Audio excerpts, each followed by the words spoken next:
What's going on? Sorry if you were in the other live. I just ended it.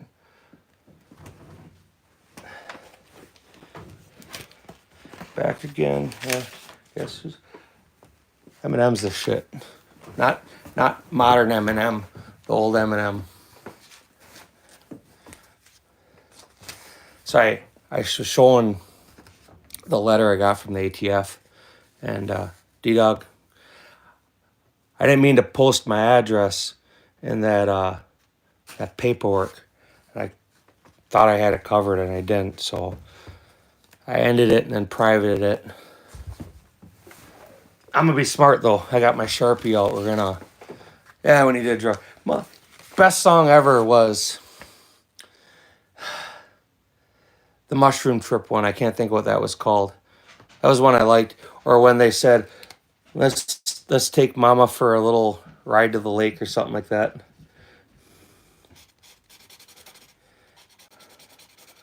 Ah, the Sharpie's dead.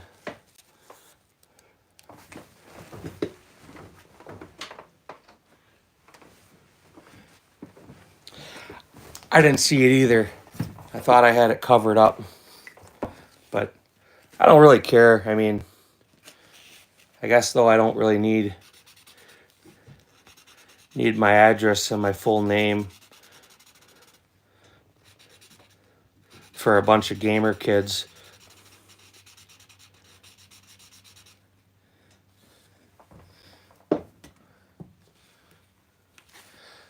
Was it your phone or was it my live that had poor quality?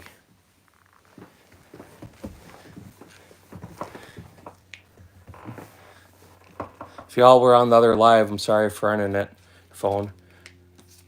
I was stupid. I didn't have personal information obscured.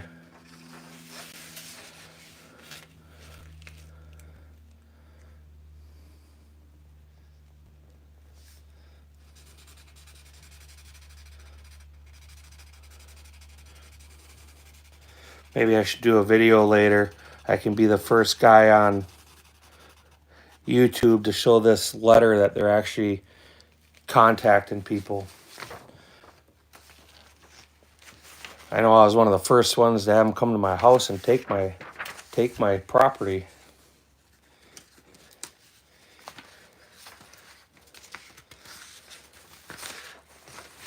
Which was fine. It's fine.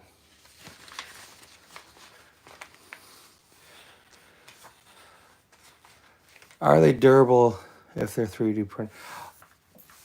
I'm not sure what you're asking about, like the Hoffman super safeties or switches. I have no experience with the switch. I have no personal experience with the super safety. But it's a polymer. It's polymer. I mean, will it work? Sure. For how long? I don't know.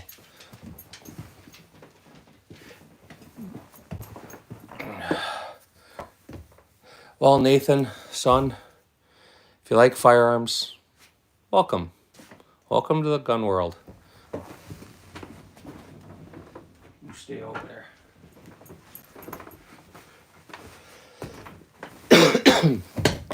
I like the gold one. So it's not actually gold. It's called tin. It's a tin coating. It's titanium nitride. That gold coating, if you ever look at like drill bits, that's the coating that they use on them. It's a very high strength, high heat coating. It looks like it's gold. So that's kind of why a lot of people are putting it on firearms now. It's hard. So unlike real gold, it's not going to scratch. Looks cool though, right?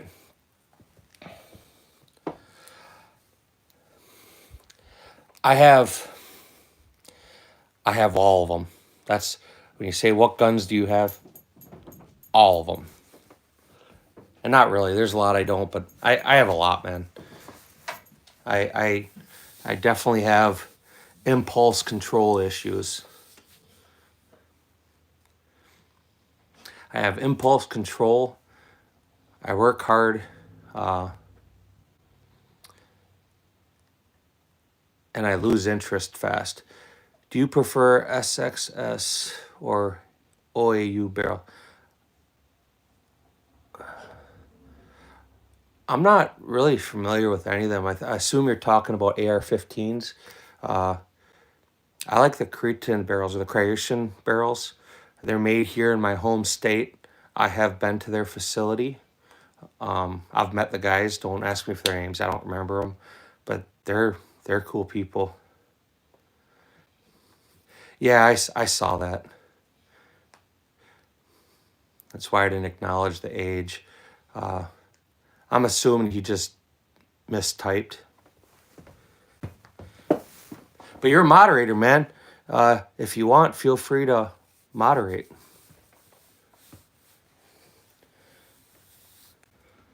I do. I have a Barrett M82. That's chambered in 50 BMG. It's on the channel if you wanna check it out. I mean, unfortunately, I'm not the guy on YouTube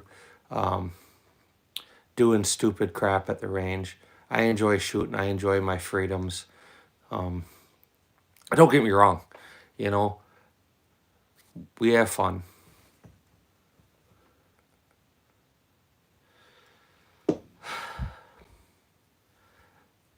What's it like to own a pencil? It's the same thing. It's a possession. It's a tool and a possession. No different than a hammer or a screwdriver or a kitchen knife or a ruler in your notebook. Yeah, I have. And we're not going to talk about that. That's a horrible thing to do. I don't care the circumstances behind it. It's horrible.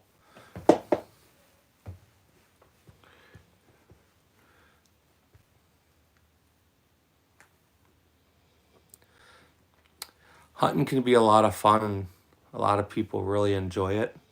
I don't enjoy killing anymore. I've done that plenty in my life that I don't enjoy it. I do have AKs. I have several of them.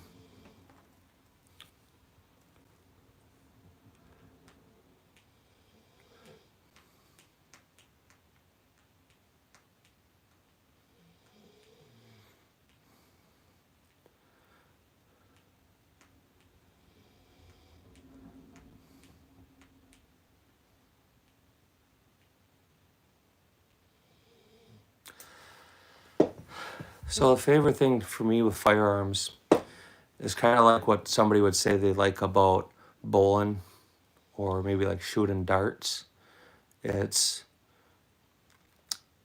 being able to be accurate and learning how to really focus on something. I enjoy that end of it. I enjoy shooting. I enjoy the marksmanship. I enjoy the sport and use of competition pistol that we shoot or competition rifle. That's what I enjoy. That's what's fun for me. That's what I share with my kids. And yeah, there's things sometimes it's fun to just go burnt something off in full auto or whatever else. It's fun, but the precision end of it, the accuracy end of it, the doing better next time,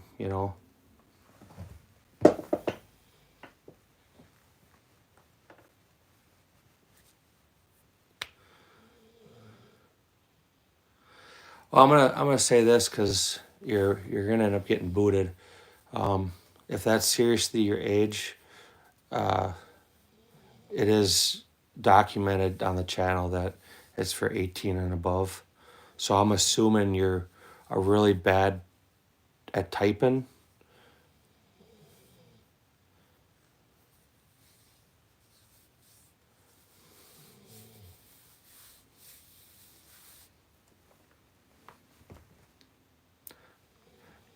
That's why you're the moderator, bro.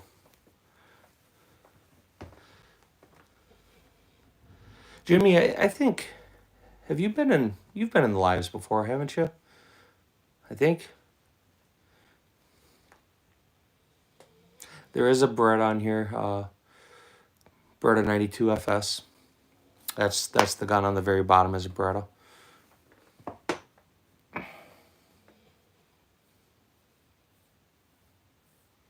Yeah, that's what I thought. Well, I'm glad to see you again. Uh,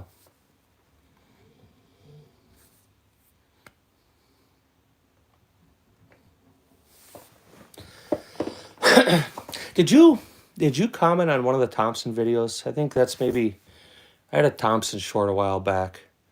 I could be wrong, and if I am wrong, I apologize to you or whoever I'm mistaking you for. But uh, I try to remember the names. Um,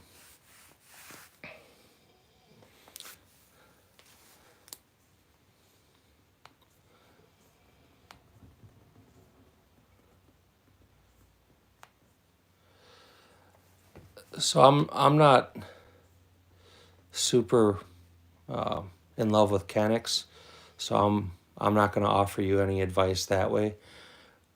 If you want to use something for competition, steel frame's the way to go.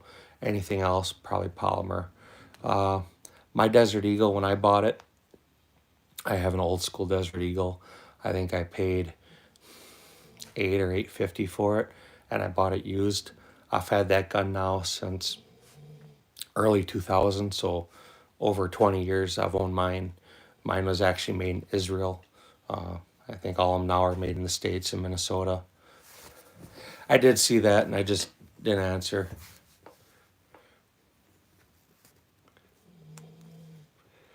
So the gun with the orange hand grip is a CZ Tactical Sport Orange 2.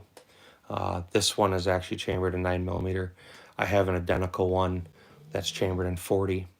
My son has it. I keep telling everybody I have it, and I've never shown it. I should, but them are the two guns he primarily shoots now for USPSA and for Steel Challenge.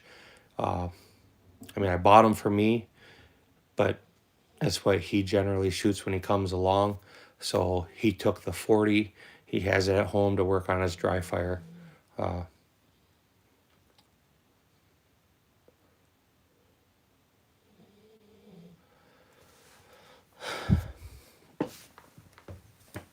know what you mean by blow one, but I promise you that we'll just leave it. Okay, sure.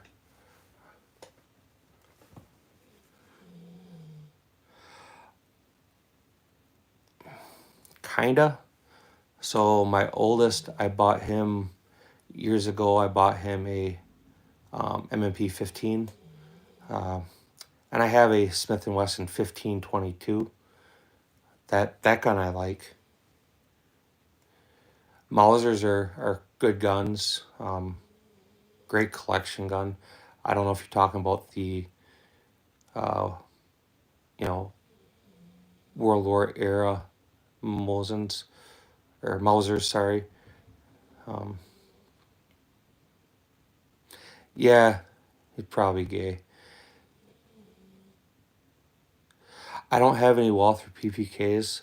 I've looked at them. It's just, again, it's not something that made me want to spend my money.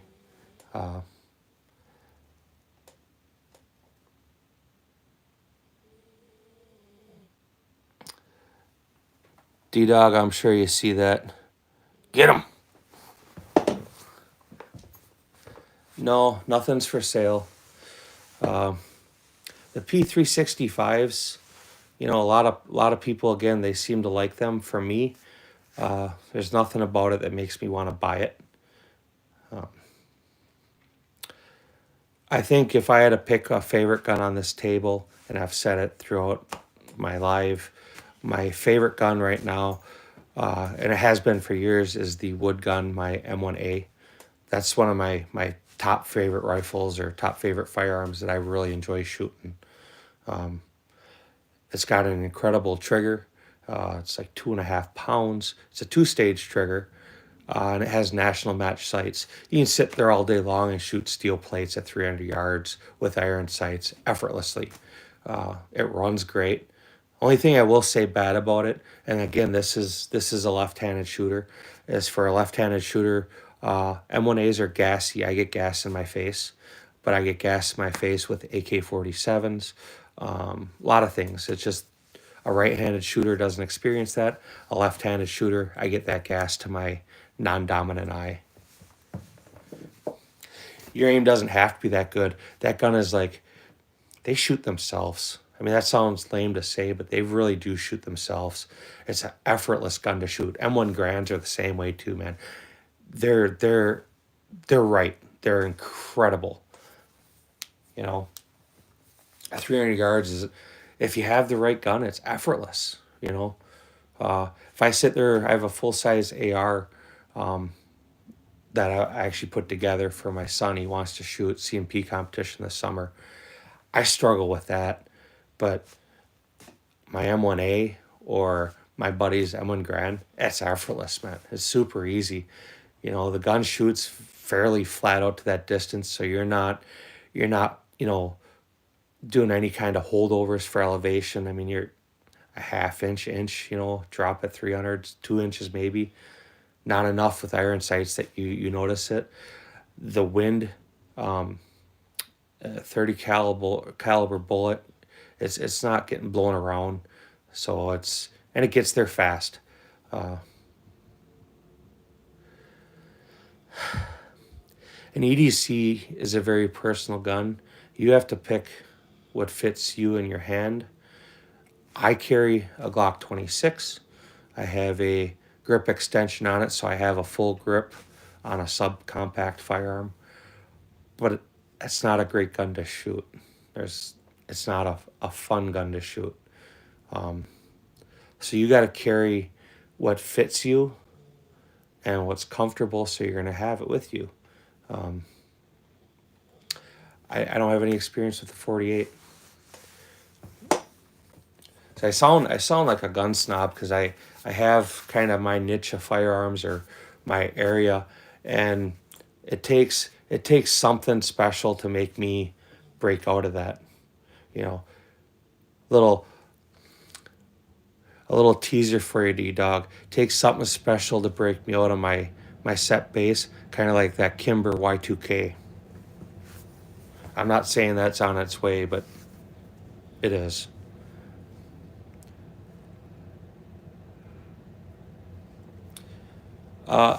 I can't give you an opinion on either one of them. I would say I would prefer a Glock over a SIG product.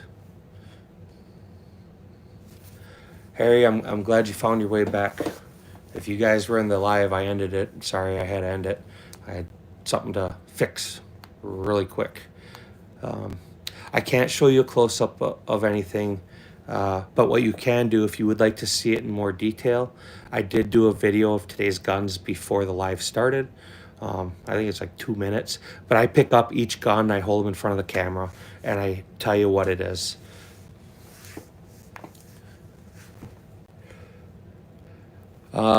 Grenades in America is an NFA item, and yeah, so everything I own is completely compliant with all state, local, and federal laws.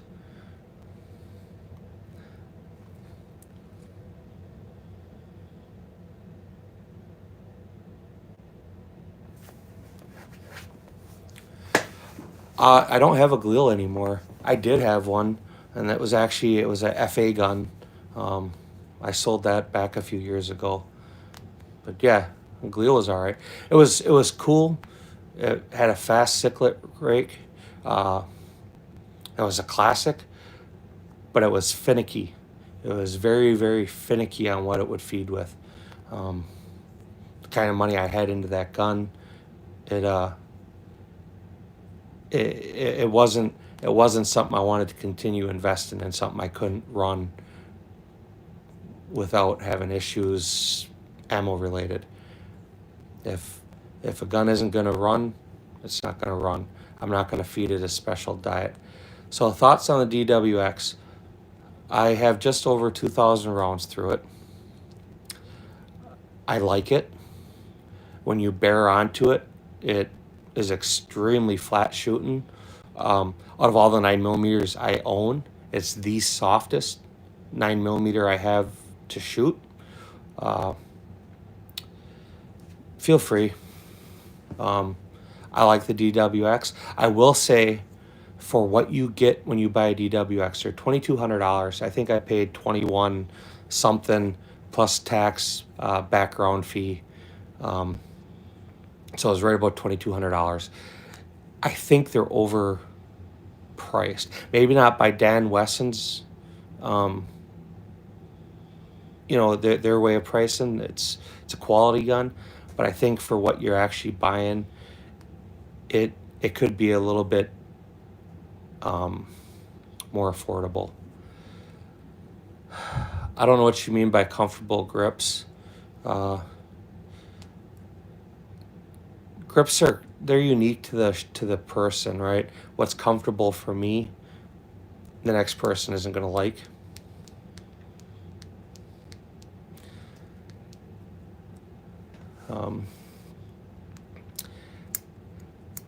Patriot, I've been telling you that since day one. Get a Shadow 2 to start with. If you're going to buy one CZ or tip your toes in it, get a Shadow 2. Here's my promoting Shadow 2. You will love the Shadow 2. You're not going to carry it, but it's a phenomenal gun to shoot. It's accurate. It's going to outshoot you.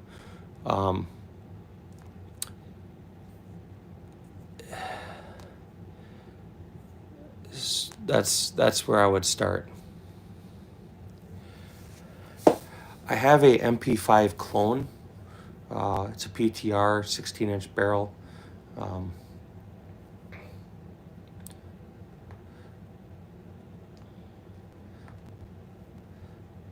I think I'm going to be buying another MP5 or actual MP5. The PTR wasn't.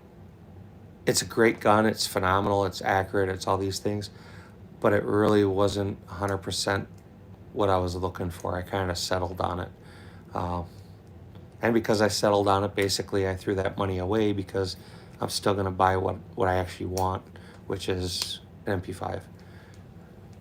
SPO1s are great guns. The manual safeties are better than the decockers. They're a good gun for what they are. That's a gun you could carry. It's a little heavy for a carry gun, but it's a good gun. They're good shooters. The one on the table is actually the SPO1 competition, which the only thing that means is I paid more for it than I should have because there was nothing really that warranted the price. The trigger was okay, and it came with different sights, different hammer. But if you have a regular SPO1 with a manual safety, you can buy the hammer and you can put a trigger job in it, and you're going to have the same gun as the SPO1 competition.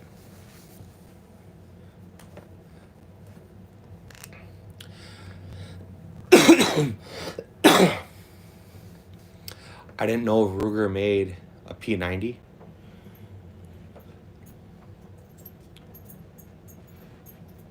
A BFG 50. I have a Barrett and 50 BMG. I assume that's what you're asking.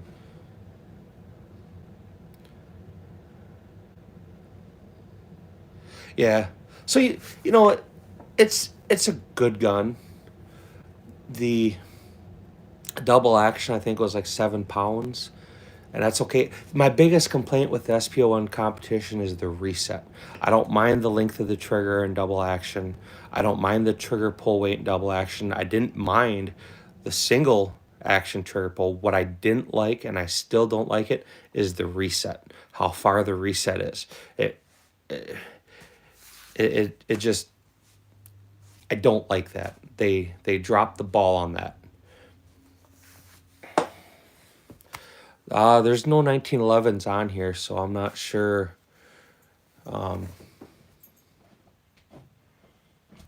What exactly? No, there's no green screen here, buddy. I think the PO1 makes, see, there's my little pen in front of the camera.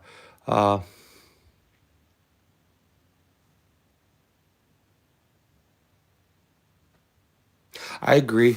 The PO1 would be a better carry gun.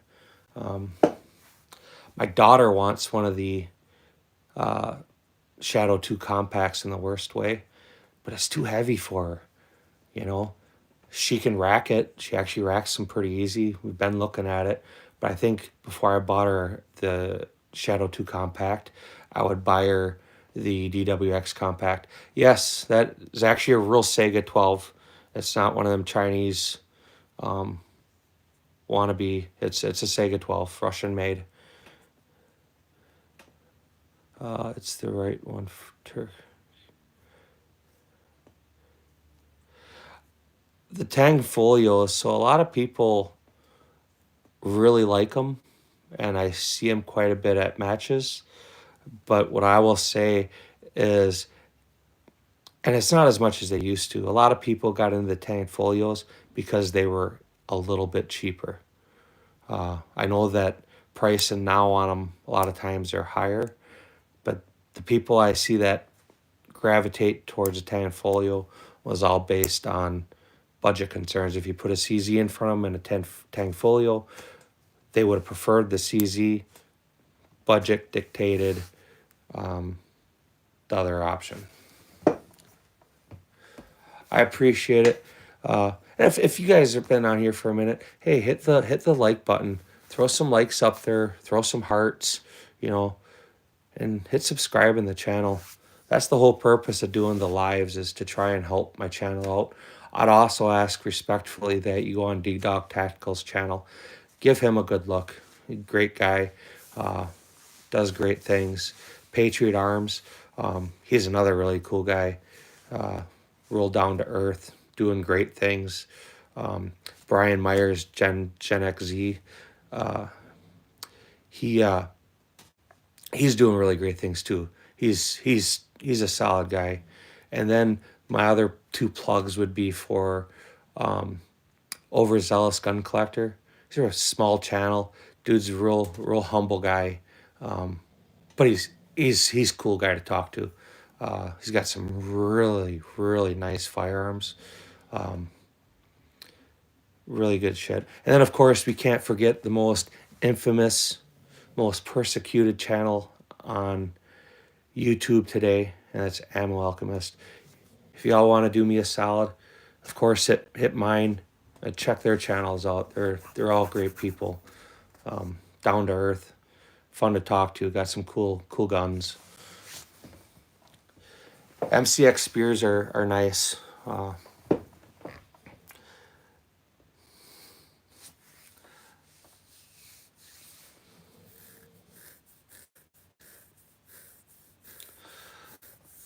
M1, there's no 1911s on this table.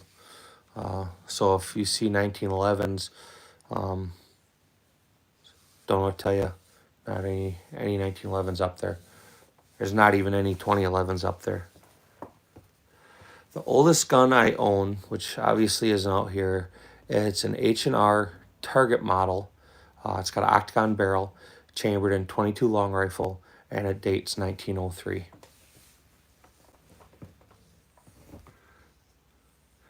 All right, Patriot, you be good, man. Have a good night. I'll catch you another time. Man, I'm hard every time I open the safe. Well, hit the subscribe button. I've been on here for a while, doing the grind. Well, you're asking what I think about the new Dan Wessons. There's one on the table. That's the gun with the red grips.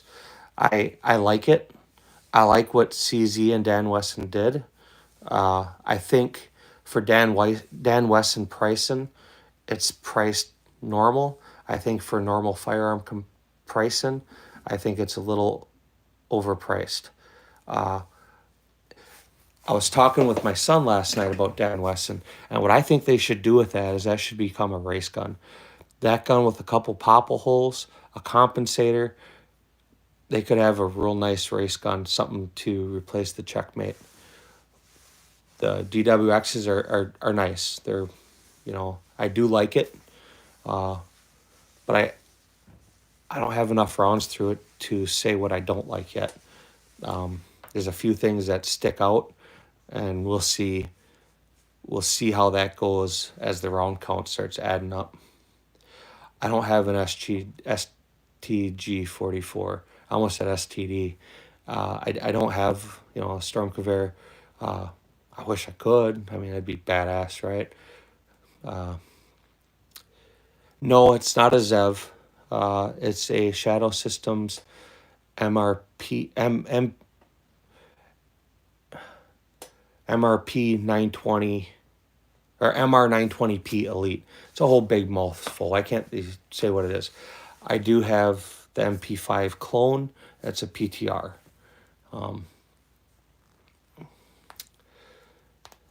The ZEV, if you're into ZEVs, check back and fall.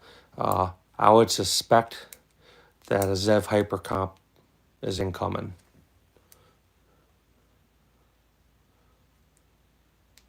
That's, D-Dog, I'm telling you, that's where it's at. That platform, with a comp and popple holes, you know, and a right-hand side gas pedal. But I hope they do. They would have something, especially if they stay in that price range of a Checkmate or a Parrot, you know, that $2,800 to $3,000. I think it would be really hard to beat that package if they were to come out with it. But it would be cool. I don't have any AUGs. I'm left-handed, so that's just something I've never got into. I do know they make some left-handed firearms or some left-handed AUGs. To do a conversion on them is like $800. It just isn't on my radar. See, y'all right-handed shooters, you take a lot of things for granted. There's a lot of cool stuff I would have. Man, don't worry about my mom's basement. She paid everybody to be my friend this month. I'm good. Yeah, it would still be it'd be better for like 3 though, or 28. Maybe have 2 barrels like they do with a Checkmate. Whammo, you get, you know, limited optics, and then open. The flattest shooting gun I have isn't up here, and that would be my race gun, my CZ Checkmate, but it's got a big old comp on it that makes it shoot flat.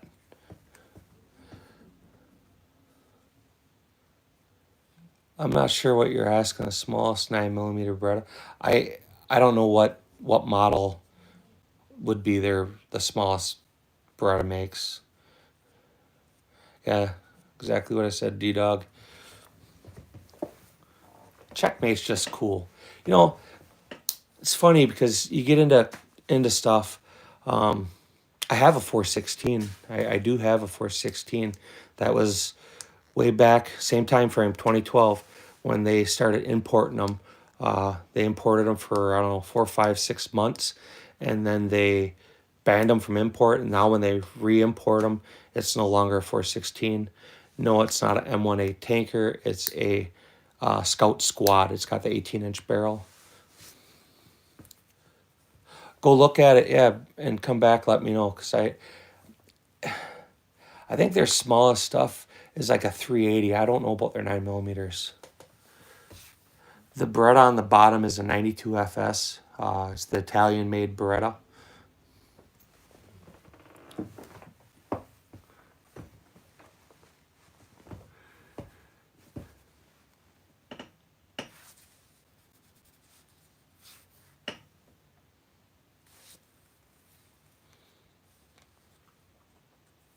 Yeah, if they came out, you know, with that open gun, and they did the popple holes, had like 2 barrels like the Checkmate or Parrot, they could have another barrel right in the package without the popple holes to make it, you know, limited optics, legal.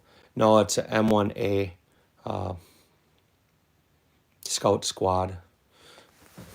So it's modeled after a Grand. There's, you know, revisions that were done after the M1 Grand, that M1As, or as you may know it better, an M14. But Yep. Depends what I'm using it for. They both have strengths and weaknesses. And they have different philosophies of use. U.S. service rifles, every serviceman is a rifleman, and that's why the first position on U.S. rifles is a semi-auto. On Kalashnikovs, every soldier is a support system.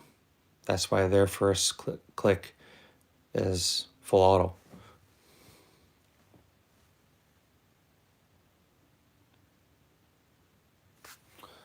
OFC, I'm not sure what OFC means.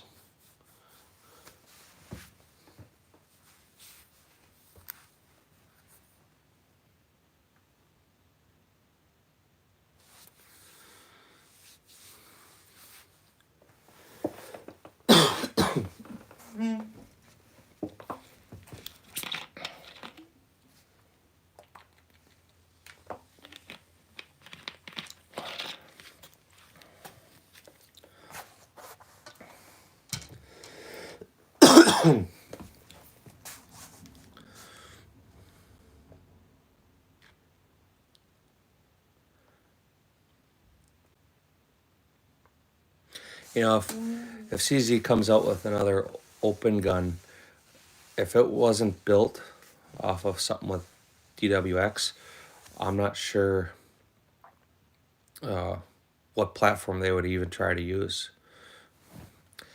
Everything on here is real.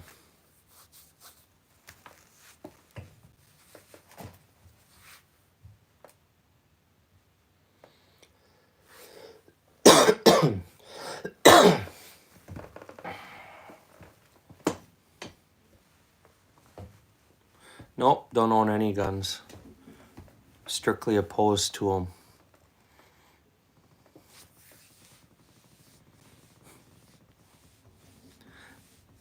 Obviously, inner peace, it's joke. I assume you're talking to car fire though.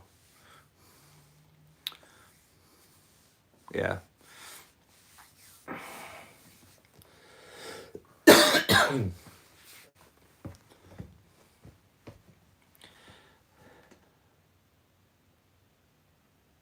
No, I haven't shot any Korean firearms. The Daewoo, I think they're releasing that to the States. They had, I don't know who covered it, but it was at SHOT Show. They're gonna release that model this year. I I would like to pick one up when they become available, provided it's not $3,000. If it's $2,000 or less, I'll pick one up. Just because it's kind of a cool piece of history.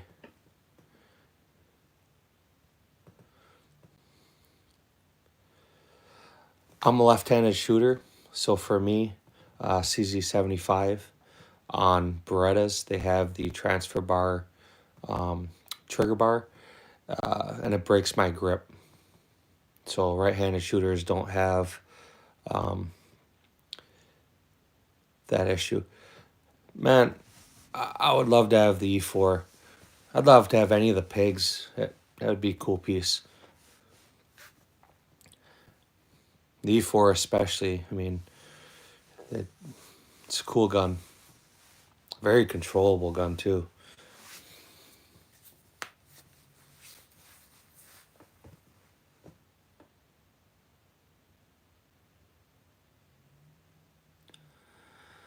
I appreciate it. Mia and Joey, thanks for stopping by. Don't be shy and hit that like button or subscribe. Silent Bet, I appreciate you too. Thank you. The gold gun on the top is a Gersan MC Deluxe. So it's made in Turkey. It's actually a NATO approved firearm. So Turkey does make that, not obviously not the gold and engraved, but they are an approved supplier to NATO for the Beretta M9 type firearms. So that is uh, manufactured off of Beretta's technical data package. So I'm not a big fan of Turkish firearms. However, that is a NATO approved firearm and a supplier.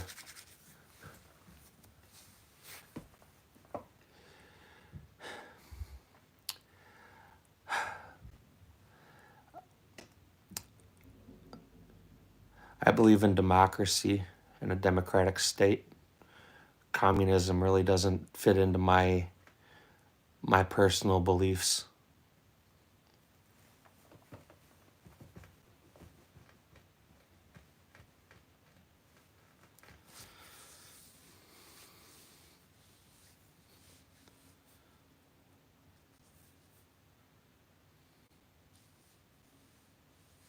Mia, I appreciate it. No, you're not the ATF. You know how I know you're not the ATF? Because look, I already got my letter today from the ATF. So you're not going to send me a certified mail. You're not going to send me certified mail and then knock on the door. And if you did, I mean, we should contact Mr. Musk, because that would be an absolute waste of taxpayer dollars to send me certified mail and then show up at the door a couple hours later.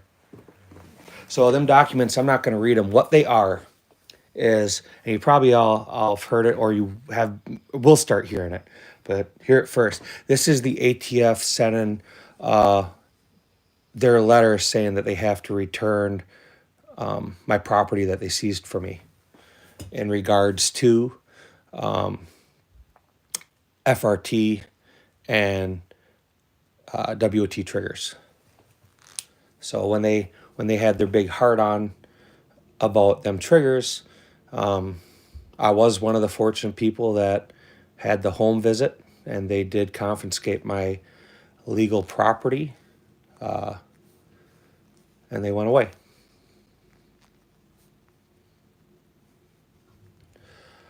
Well, if the answer to me is all of them. So a lot of my handguns are somehow or another competition orientated. I don't buy too many things just to buy. Now there's every once in a while I'll see something that catches my eye, like that gun on the top, that gold one. You know, that's a shiny squirrel moment. It looked cool. It was shiny, so I bought it. But a lot of what I buy is somehow or another competition based, or something that I would think or try to convince myself that I could use for, be it a rifle match or a pistol match. So, I don't know. What do you mean if a Glock 20 is worth it? If you like it and it fits you and that's what you're interested in, then absolutely it's worth it. I do not have any Glock 19s anymore. It's a bastard gun to me. It wasn't something I enjoyed carrying. It wasn't something I enjoyed shooting. It wasn't something I used for competition. It was just one of them things to be able to say me too. I've had several of them, and they were never used. I had no use for it. Name a car for an edit. I don't know what you mean by that.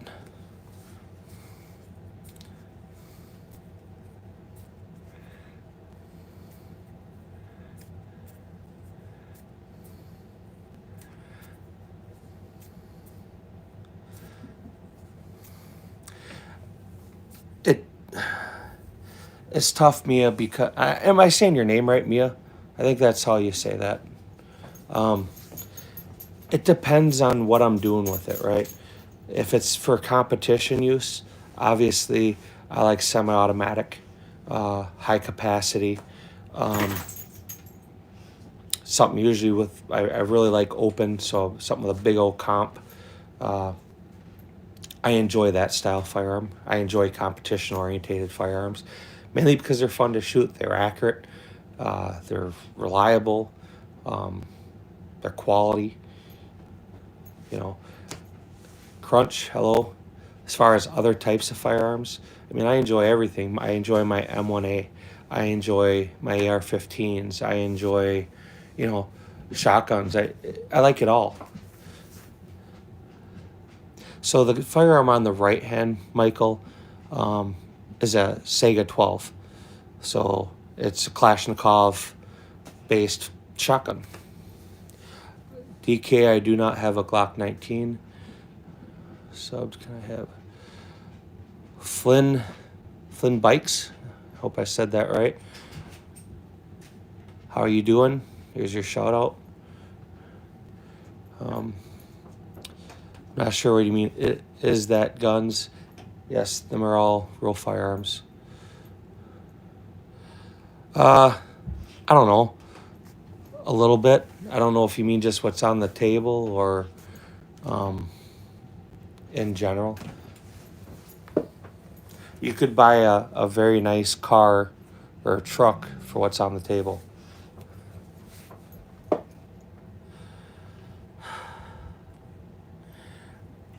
There is nothing is loaded. I'm not sure what do you mean, how much bullets? What is the firearm capacity? How much are they capable of holding? I don't know what a nuclear gun is. I assume something from a video game. Do I like shotguns? Yeah, shotguns are great.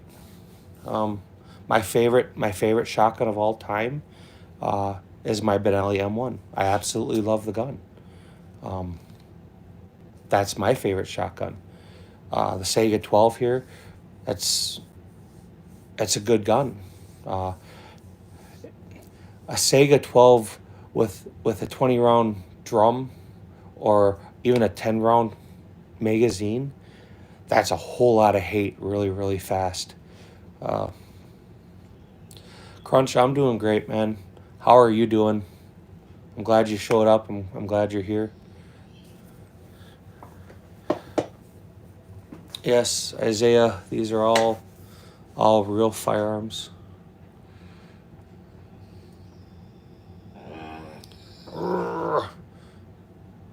That's the dog groaning. He wants to come over here and I got him blocked off. Hey man, you're late to the party. I already showed my documentation from the ATF. So a lot of people like Berettas. They're iconic. It's an iconic firearm. I might be, you know. My wife will call me worse.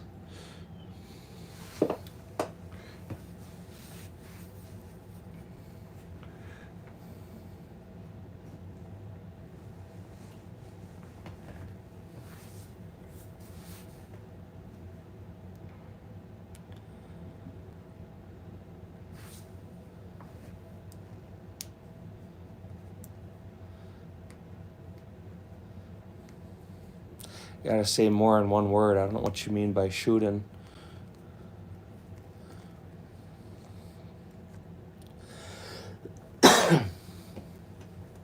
I'm German, so I don't have a great. You gotta say what you mean. Yes, I go to shooting ranges. I'm a life member at my home range. I've been a life member there now 25 years. During our warm months, I compete. I take my kids with me. They compete just about every weekend of the summer, with the exception if we're, doing family stuff, going camping, or if they're hanging out with a friend or whatever. But usually Sunday mornings, we're at the range shooting. A lot of times Saturday, we're at ranges shooting, getting ready for matches. D-Dog, you're right. Mia, check out the channel. Hit the subscribe and just go in. Scroll back a little bit. So I do the shorts. A lot of my stuff is shorts, but I do just the gun shorts to kind of keep my videos in the algorithm. But I post a lot of videos with my kids shooting. My daughter just turned 11, and my middle son, he's 15 now, and my oldest is 24. My oldest started competing when he was 10. So I enjoy taking them to the range. I enjoy them knowing about firearms. I enjoy them respecting firearms. I enjoy spending the quality time with them. I enjoy the competition. Uh, that stuff is fun. That's teaches kids responsibility. It teaches them focus. A lot of kids will sit and play video games. My kids go do this stuff for real. Not obviously not you know the harm end of it, but they enjoy firearms. How many guns do I own? If I told you, it would seem like a joke. Uh, I have I have enough to keep our American statistics to ensure that every American owns a firearm.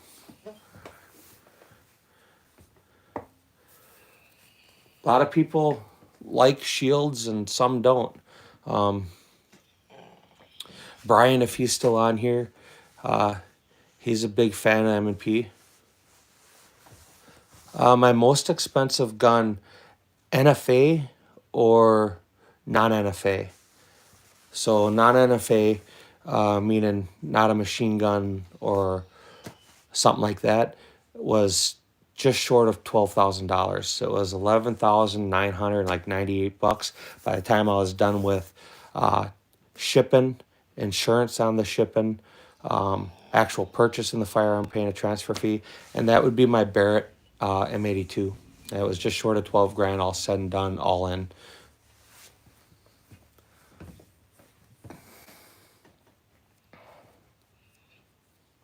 I don't do any hunting anymore. Uh, you know, I used to. It's not something I do anymore. I disagree. I have a guy I talk to quite a bit who's in New Jersey, and that boy's got some seriously nice firearms. Um, and he has a concealed carry permit too, so I would disagree with your comment about firearms not being legal in New Jersey and or concealed carry, because them are all capable. They have some weird restrictions about like threaded barrels or capacity of magazines and stuff. I don't keep a firearm on me per se 24/7. Uh, my job I work at is a secure facility, and we have armed guards, uh, and it would be a serious violation for me to be caught there with firearms. So I don't have firearm on me at work. Uh, Most of the other times, yes, I have a firearm close by.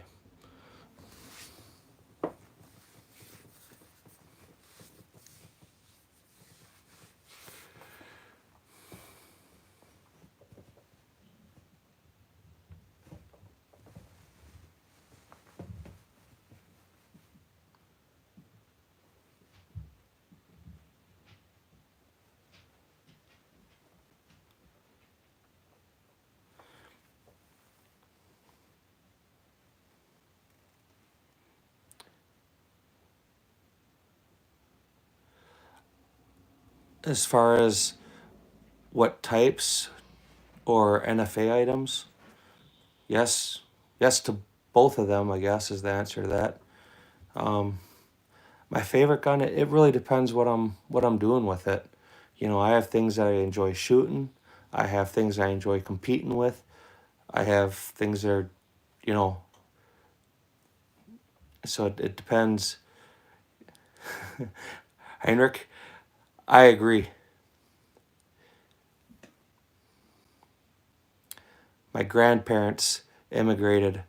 My grandfather was actually a POW on the German side. He was captured and brought to America, where he finished out the war, returned to Germany for cleanup, and was then allowed to immigrate back to the States. So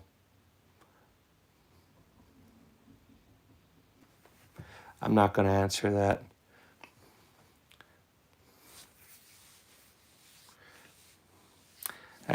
I get it, Heinrich, but uh, I mean, so the SS, yeah, let's not have that conversation. I don't want to end up going down a rabbit hole here. So my biggest gun would be my Barrett. It's the rifle itself weighs 39 pounds. It's got a 29-inch barrel, and I forget how long the actual gun is, but it's as tall as me. A very very heavy gun, 50 caliber. What .50 means is it's a half-inch bore diameter, so the projectile is a half-inch diameter bullet, and it fires usually a 630 grain full metal jacket. So it's a big piece of. It's all right, man. Yes, my kids have guns. So on the table right now, the second gun up from the bottom, the very bottom gun's the Beretta. The gun directly above that is a Shadow Systems MR920P. I just bought that for my daughter. That's the gun she will be competing with this year. It's got a compensator on it, and it's a platform or a frame size that she prefers. CZ52, I have no experience firsthand with CZ52, so I'm not going to give you any kind of information. My least favorite gun.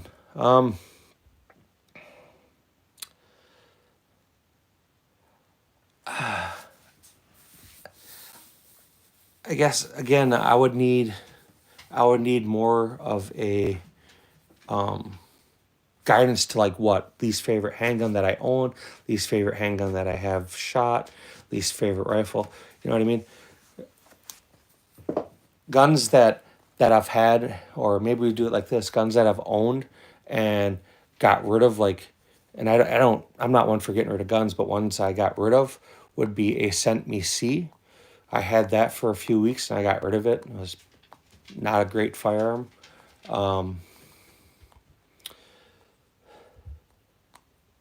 Mia, thanks for hanging out, asking questions. I do appreciate you. So whatever you gotta go and do it well. I don't sell guns, Heinrich. That's just not me. At one time I had a business and I was a horrible salesman. I had a lot of examples and a lot of demo models, but I'm not a great salesman. When I buy something, I buy it to have or to keep. With anything a person purchases, sometimes you get it home and you find things you just didn't like about it. My face reveal, bro, I'm on my channel, you know. So that's the best I can tell you on that. I mean, I'm a fat middle-aged white guy with a goatee. Nothing fancy. So this Sega 12, that's a great question, man. Probably the best one. This was one of the last imported Sega 12s. So every Sega 12 up till early 2011 came in a sported configuration, so it did not have a pistol grip. The Sega 12s that were imported starting in about June of 2011, they were bringing them in and converted. They were already they were non-converted, so they came in a sporting configuration, meaning they came in with the buttstock and pistol grip. The model I have here is one of the late importations that was brought in at the end of 2011, and that's the way it came. I mean, I changed the pistol grip, I changed the buttstock, I changed a few internal things, but that's the way it came in. Heinrich, I assume maybe that's your way of saying you're out. Thanks for stopping. I appreciate it. I love the name. I love the picture. And you be good at what you're doing. Thanks for stopping. No, I don't have... Didn't I already answer that? No, I don't have an AUG. I'm left-handed. AUGs are primarily right-handed firearms. You can... Communist... Good to see you back. They're primarily right-handed. You can buy conversions for them, and it's an $800 conversion. He already dipped out. You missed him. he said he had very important stuff to go and do. I don't know what he meant, but he said he had very important things to attend to.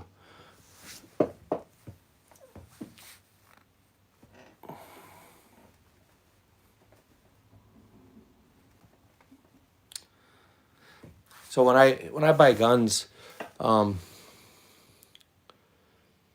yes, I'll come back to the AUG. The Sega AK, if you can get one, that's the realest AK there is.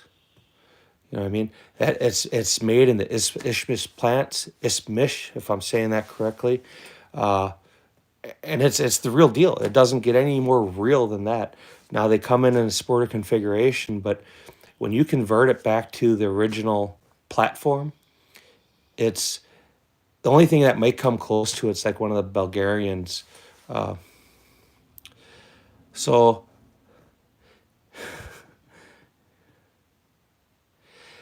he already dipped out, man. But if you feel like you gotta leave because somebody was in the comments, all right. Watt, yeah, they're all real guns. So the AUG, let's come back to that. So the AUG, they come in, they're primarily right-handed configurations. As a left-handed shooter, I can't shoot right-handed firearms. To buy a gun and convert it left-handed or to buy it strictly left-handed, to me doesn't make sense. I'm not going to live forever. My kids are going to inherit firearms. I want them to be things that they'll be able to either enjoy themselves and or be able to sell later and make money, right? It's illegal for me to sell guns for profit, but it's not illegal for your loved ones to sell and make a profit after you're gone. The FAMASs, I don't know that I've ever even held on to a real FAMAS. I mean, some people seem to like them. So, what do you mean by snipey heavy support? I guess let me answer it like this. Yes, I have a Barrett M82. So I would call that sniper heavy support.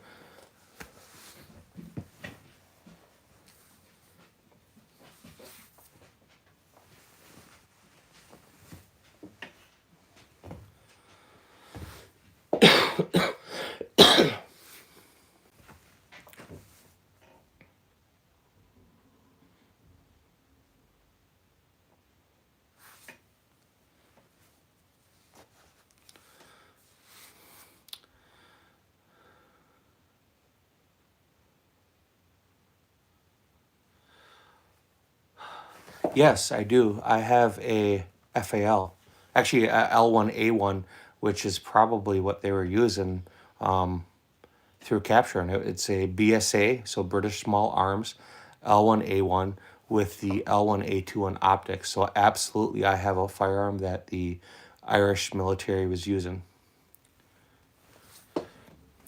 So the AK, the Sega AKs, I don't know how hard they are to find. I bought this one, would have been, I think, December of 2011. It was right before the small arms embargo was enacted against Russia, and it was right before the tragedy of Sandy Hook. Right after I bought this, within a month or so, they banned them from importation. The orange and black one is a CZ Tactical Sport Orange 2.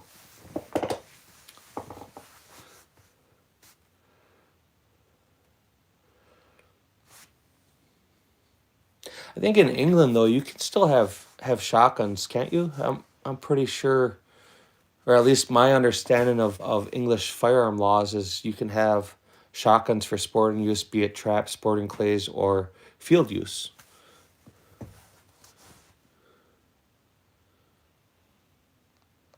I'm not sure what Easter Rising is. I'd assume a video game, right?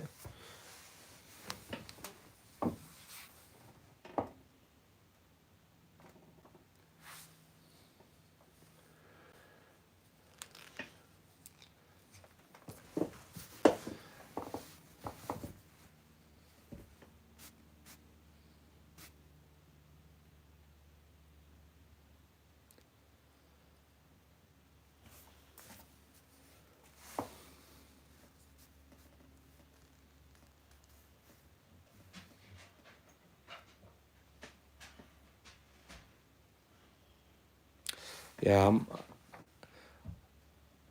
I have no information about that, so I just learned something from you.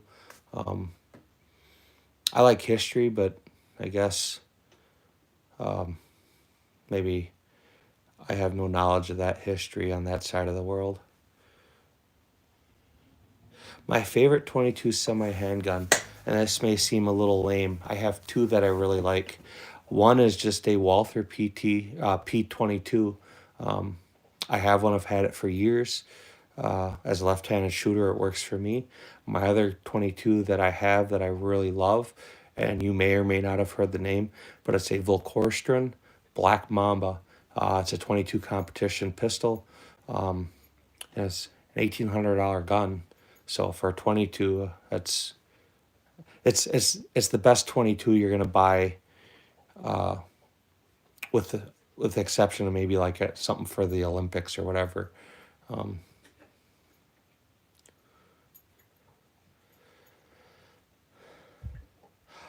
well, Nathan, you could become the 51st state. I wouldn't be opposed to having some Canadian brethren who will allow you to maintain and keep the Canadian flag as a state flag. Unfortunately, sir, we're going to have to re-educate you about Canadian bacon. It's ham. Other than that, welcome home.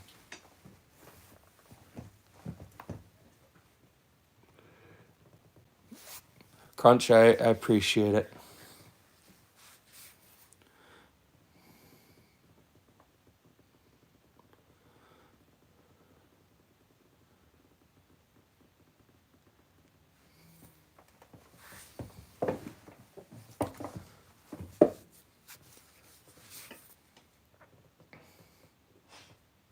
Canada's a cool place. I mean, realistically, it would make sense to just be part of the States, right?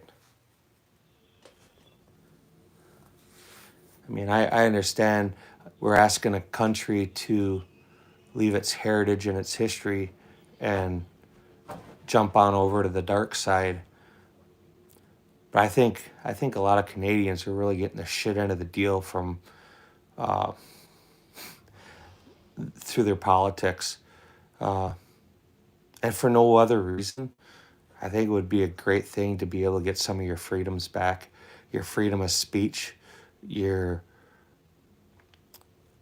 I can't say constitutional or American freedom of the Second Amendment, but you should be able to have and possess firearms. It's ridiculous that people feel as though you can't. It's even more ridiculous that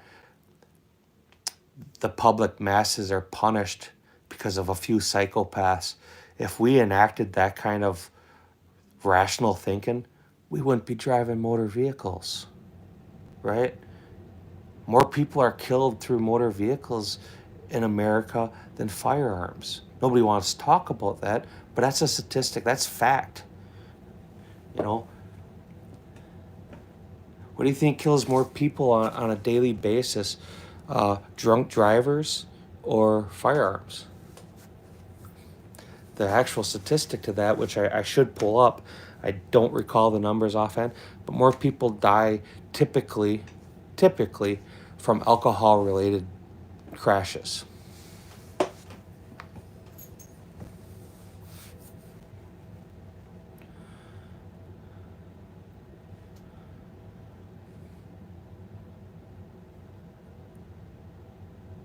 I don't think cars or beer should be banned. I think we should ban politicians.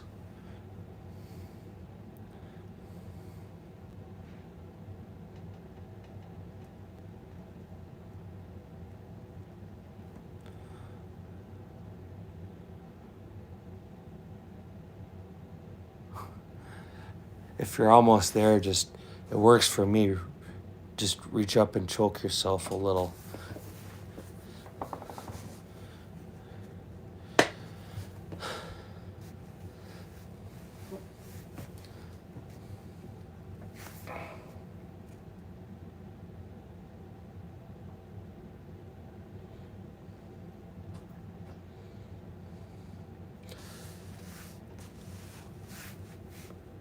How many guns do you have and what are they? This one's fake. Nah, they're all real, my guy. Go to the channel, you'll see.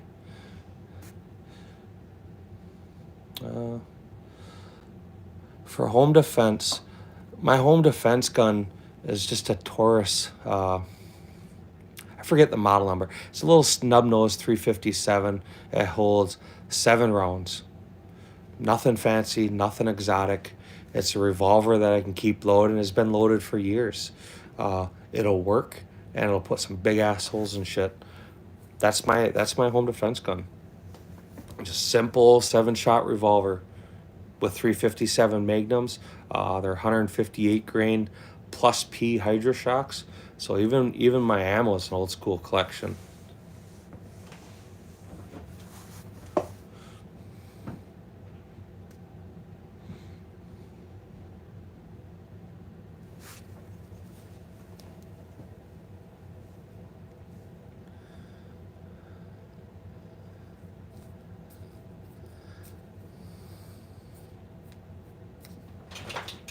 You know what, D-Dog, what I find with trying to show people firearms, or what I've learned, you know, just doing shorts or videos, is people don't want to see the higher end stuff.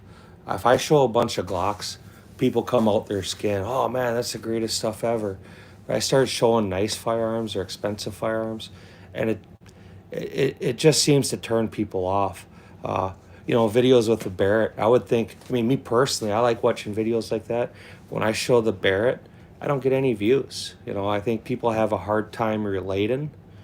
I show an SKS, and I mean, it gets good views. I've noticed that with a lot of things, and maybe it's just the people or the algorithms that I'm fed into. I mean, I would love to just show what I have. I mean, I have what I have because I enjoy it. I enjoy shooting it.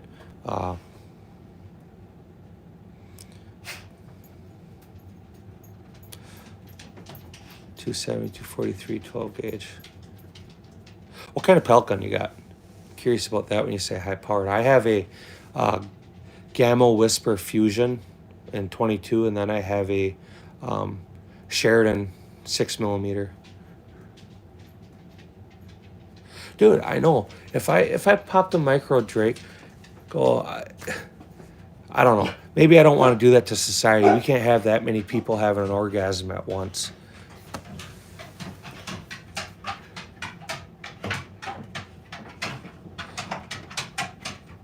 Emery, I hope I'm saying that right.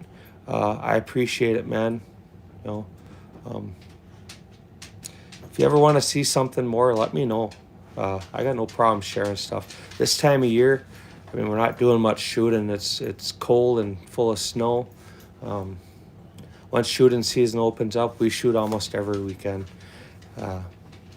I shoot a lot with my kids, so I like to post footage of them.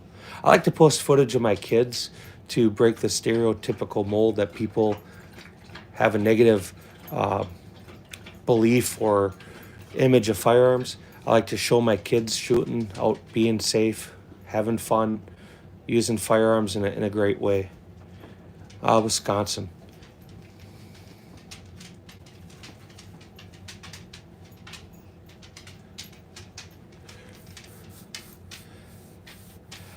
Man, we're at the end of February. You know what we got? 5 weeks, 5 weeks, man, and it's bang bang time. You know, it's coming quick. You know, I appreciate it. I hope in Arizona you're out doing some shooting. D-Dog, you've shot more than I have. I think our last match was the end of October. I mean, god damn. I'm anxious. You know, we went out a few times and shot, but we just haven't been out. I mean, we typically would shoot indoors, but the range we shot at indoors, they changed ownership, and they no longer have pistol competitions or any competitions. The other range that had them by us, they shut down last year. So we can go about an hour south of us and shoot, which is doable. It's one range we go to a lot, but their matches are Monday nights, and then down at Vortex Edge, they have them on Friday nights. So I don't really want to pop a vacation day to go shoot an indoor match. I'd rather save them vacation days for when it's warm out. You know, the Mondays after a Sunday match when you feel like a bag of dick because you're out in the sun all day, or hopefully getting over and shooting the sectional match, you know, by you. My daughter's been shooting. She shoots every Sunday.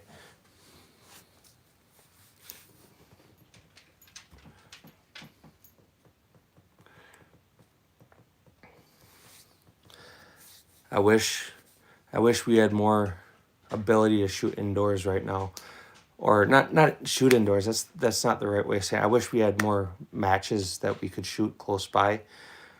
You know, if I had to drive, you know, a half hour for me and shoot a Monday night match, that's great. You know, but the matches start. You know, the ones I was talking about, they start at like 6 or 7 o'clock at night. You know, so I'm not driving an hour there and shooting for 3 hours, then driving home and then being to work at 4 a.m. I don't do any killing anymore. I generally walk around a bug. I don't even have reason to kill a bug.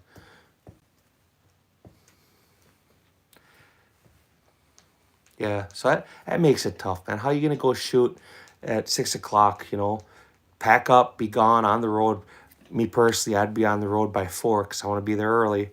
And then spend your 3 hours at the range, maybe 4 hours, then come home. It's too late. Now, for the guys that live there, you know, like you, if you lived half hour, 15 minutes away, that'd be fine. It makes sense. You know, it'd actually be a good way to push a Saturday night.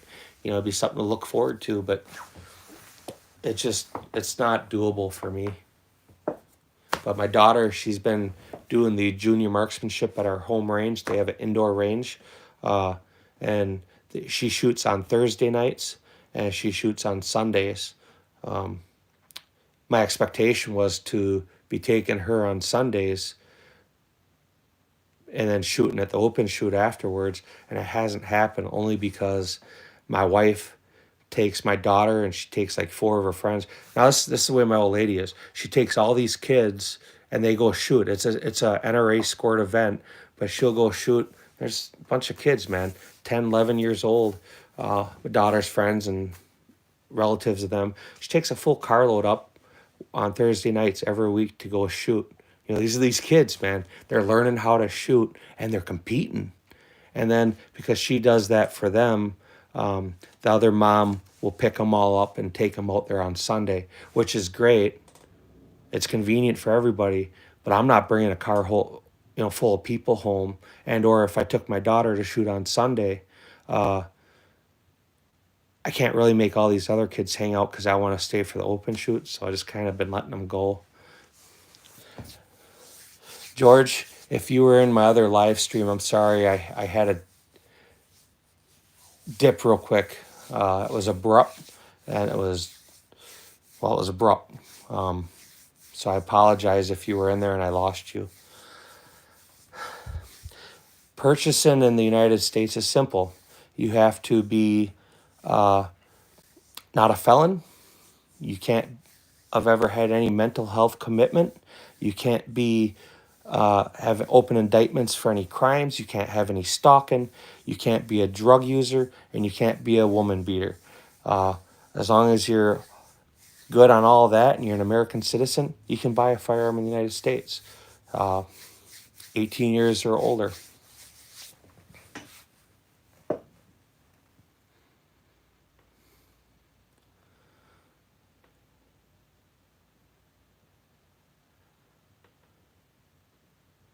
Oh, I'm okay, man. It was nothing like that. It was I had that. Were you in there when I was showing the letter or the paperwork from the ATF? When I showed the form, I thought I had my personal information covered, and I didn't. I didn't have all of it covered. So I wasn't. It's not a big deal, but it's kind of a big deal. So I realized it. So I ended the live stream. I privated the live stream, and That's why. It was nothing crazy, nothing fancy. It was my own stupidity. I should have been smart enough to Sharpie the shit out, but I literally got the paperwork while I started my live. I'm not sure how to say your name, but you're asking if I carry 1911s. I own 1911s. At one time, when I first got my concealed carry permit, I did carry my 1911 for a little bit. I stopped carrying it because it was also going to used for IDPA and USPSA, so it had a large ambidextrous safety as a left-handed shooter. That means it was on the right side of the firearm. And every once in a while, I'd reach back and check to make sure the safety's on. And there's a couple times where the safety was actually disengaged because it would disengage because it was an extended safety. It probably wasn't the right gun to be carrying for an everyday concealed carry. You can tell me whatever you want, George, as long as it's not something that's going to get either one of us in trouble. It wasn't scary. So 1911s, they have a grip safety. So even though the manual safety was off, it's next to impossible to actually discharge a firearm. However, I mean, you got a 45 on your hip. I won't lie, having reached back and realizing the safety was disengaged, maybe not the great thing, but it was what it was.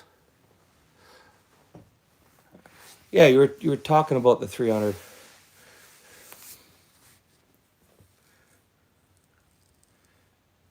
Orange Smoke, how you doing?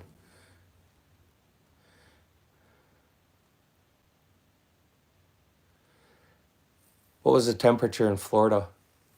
I'm glad you found us. I'm glad you stopped in. Negligent discharges. Negligent, no. Did I have... There's been a few times where technically accidental discharge. Yes. On the range, down range, mag change, finger not, it was off the trigger, reload, coming back onto the target, already starting to press the trigger, whammo, accidental discharge. It wasn't that it was,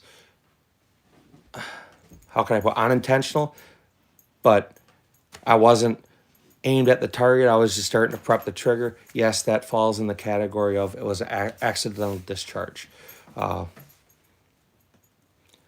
During competition, you do that, you'll generally get disqualified. The RO didn't catch it. It was downrange. It was, like I said, I did the mag change. I was coming back onto the target for a presentation. I started pressing the trigger. Well, guns have nice triggers. I let a round off.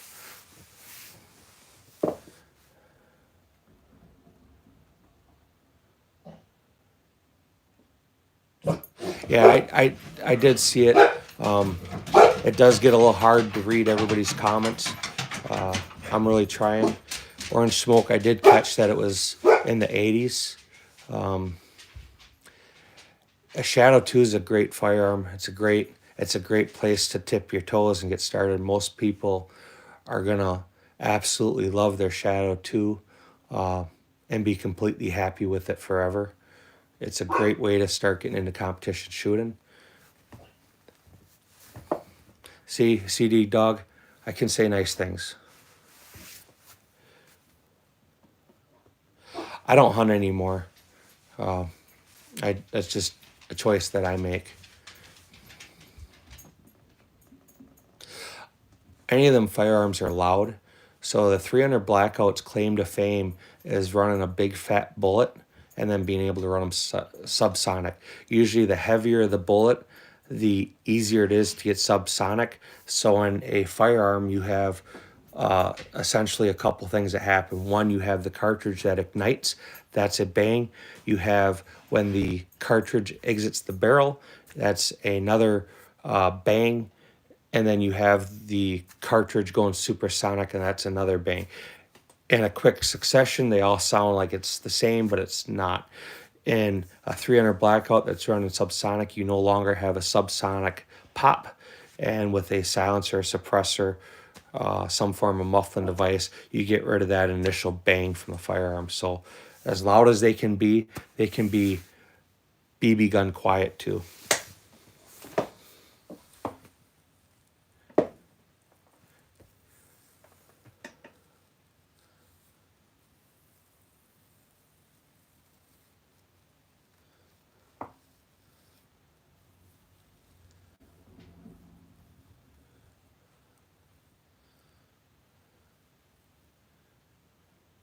I bet the only thing you probably hear is the firing pin getting struck, and a little poof, right?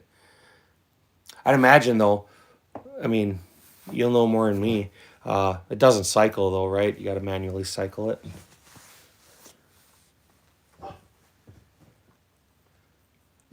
I have a 300 Blackout that I put together for my oldest. And I've never really shot it.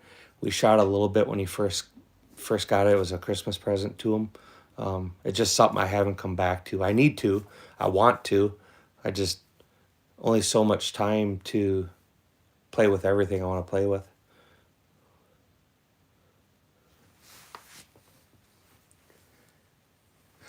What are you using for powder? I have what I picked up to try. I have some True Blue. I have some Trail Boss, and I have some Hodgdon Blackout.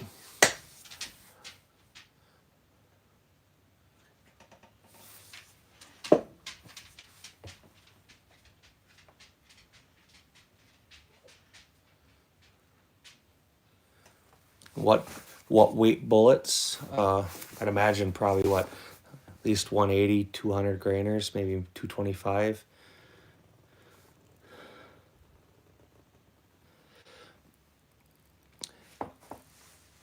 George, I'm glad you're here, but it's supposed to be for 18 years and older, so I'm assuming that that's probably a typo. Otherwise, you wouldn't be here.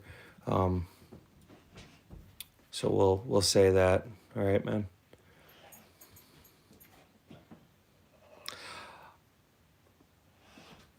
I don't know if I'm supposed to read that, but I can't read whatever you tried to type there.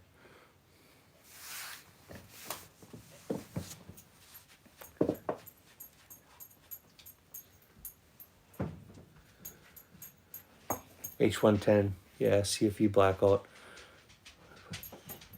Have you tried any of that True Blue or Trail Boss? Them were the ones that were recommended to me by my mentor. I like H110 for 44 Magnum and 357 Magnum, and I looked in the Hodgdon manual, and I do see load data for it. I haven't tried any of it. Kind of, like I said, I built it for my oldest, and he's a young kid, dude, young, dumb, and full of cum. So as much as I want to go out and test with his rifle and put stuff together, I'm trying to get him convinced to just come over, so we can do it together. But I should just do it. But I have all the components. I have actual 300 Blackout brass. I think it's Winchester. But I also bought the cutoff wheel from Harbor Freight to trim 5.56 brass to length, and then I never bought an annealer yet, but I can trim them and knock them down to 300.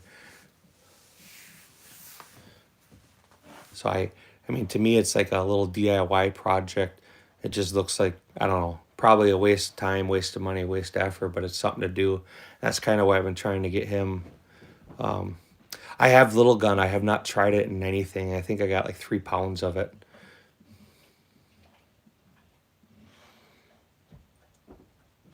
I bought that, and I bought the Blackout and the True Blue all for 300. I haven't done it.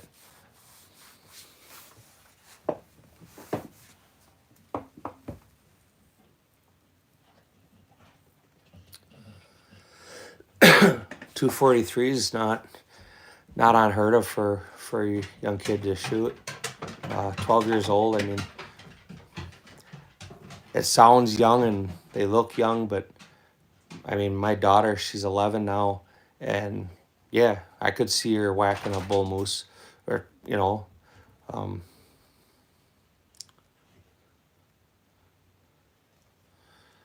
I haven't seen any Universal on the shelves around me in years.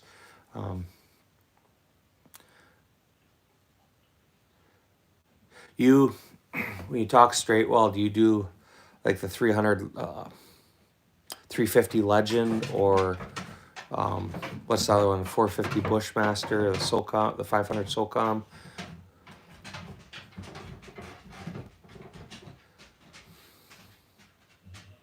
Yeah, I think even in the States they have minimum caliber for a large game like that. I mean, for whitetail, which is all we really have where I'm at, it doesn't say, but I seem to remember my uncle who lives in Colorado when he was still alive. We were talking one time about shooting elk, and he made a comment about minimum caliber specifications.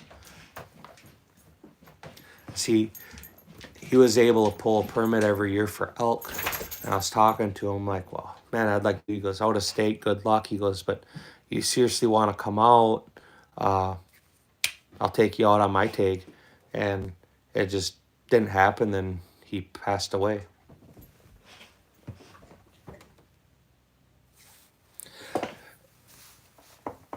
I saw that, George, that you said it was the girl.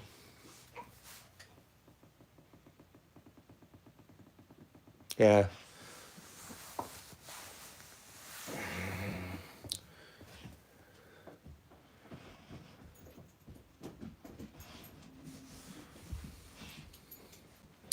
I think Iowa's the same way. You can't have any neck down cases. They all got to be straight wall. I think Ohio's the same way too. I'll have to ask Patriot Arms. But I think that's kind of why they came out with a lot of them cartridges, were for being able to hunt. Yeah, up in the UP. The UP should be part of Wisconsin. All I'm saying is if we can take Canada and make it the 51st state, then there should be nothing stopping us from taking the UP and making it part of Wisconsin.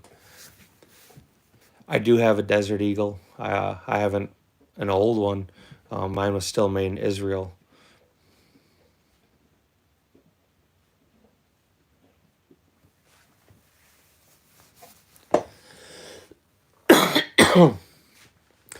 I don't really mean take. I mean open armed, accept our Canadian brethren. I say it like taken, but no. It would make sense to all have the same goals and stuff.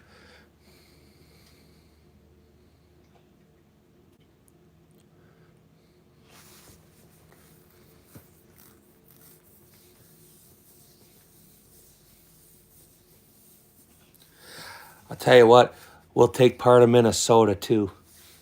Let's cut it right. Well, you're in northern Minnesota, so let's cut out, like, do a big channel. We'll cut around the Twin Cities and then come back around. And be part of Wisconsin too. Making Wisconsin great again.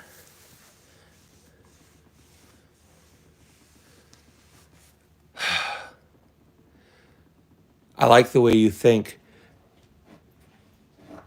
I do like the way you think.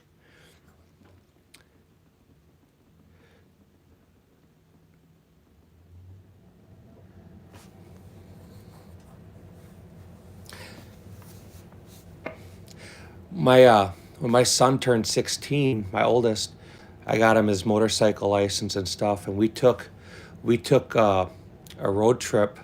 We went up northern Wisconsin up to Highway 2, and then we cut over northern Minnesota to that lake. I'm gonna say this wrong, man. Issaquahchie, or the headwaters of the Mississippi, right off of like Leech Lake and stuff. Him and I spent a week up there. That part of Minnesota was beautiful. When we got over there, we went swimming in Lake Superior and stuff on the way. But that's a beautiful area of the country.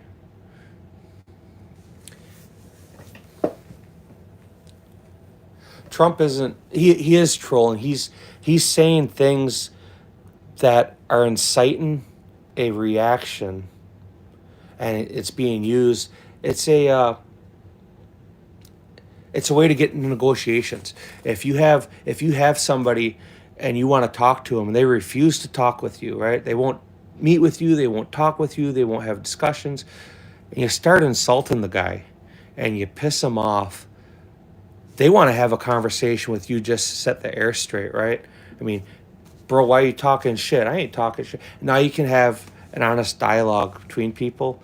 That's what Trump's doing. It's a business tactic.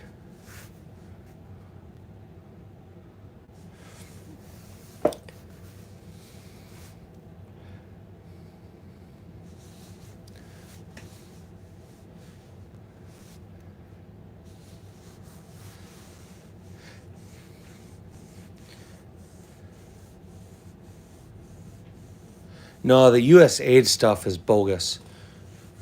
They're misappropriating government resources, and it's not right. I got that on Duluth. I think that's actually where we went swimming, as we kind of cut up. I don't recall the road, but we went. It was right off the highway on Lake Superior. There, some famous lighthouse out there. We were real close to that. Do I have a permit for these weapons? No, don't need any permits for these weapons. My state doesn't have firearm registration, and because I'm free, white, and over 21 and pay my taxes, I don't need any special permission to have these firearms that are being displayed on this little table. These are all civilian legal firearms. George, bye. I appreciate you stopping, hanging out. I appreciate your story about the moose, and you talking about your uncle's 300 stuff.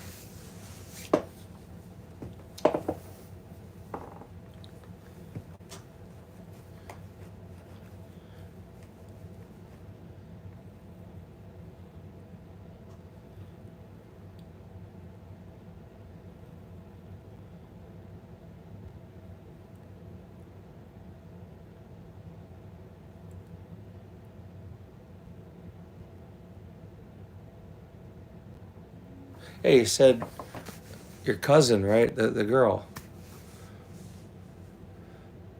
Unless I misread it or misunderstood it, and if that's the case, I apologize. But I thought that's what you were saying was, 12-year-old girl shot the moose. A 300, yeah, yeah. You said you never shot it, but you were talking about it. You're telling us about it a little bit. Oh, as a boy, I apologize.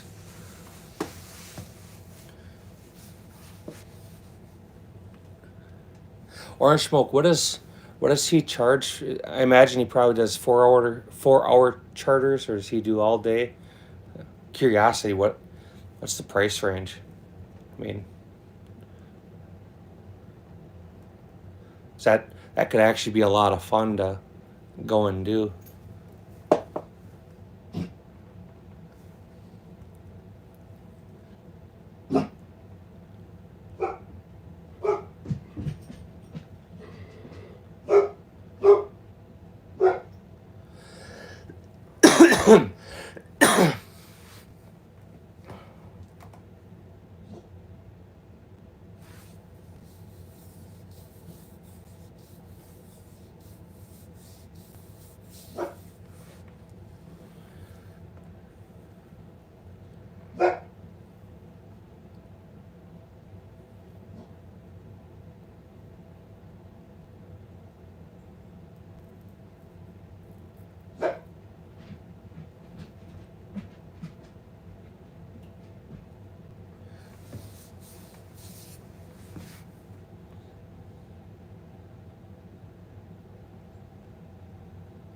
I'm just curious. I mean, I don't know that it might be cool. Maybe like when my oldest is ready to get married, that could be a fun way to take him out for a bachelor's party or something. That's why I was curious. I wouldn't. I don't know that it would be something that I would do for myself, but something cool for one of my kids, right?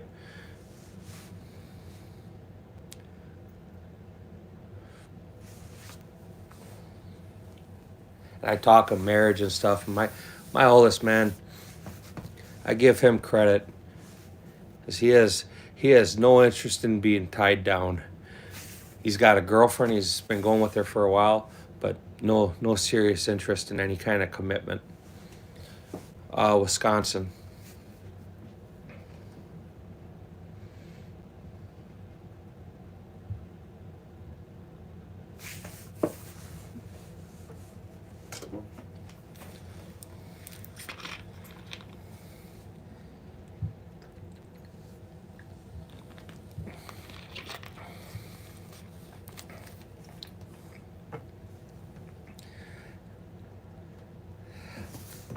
I think it would suck to have the daughter as the older two.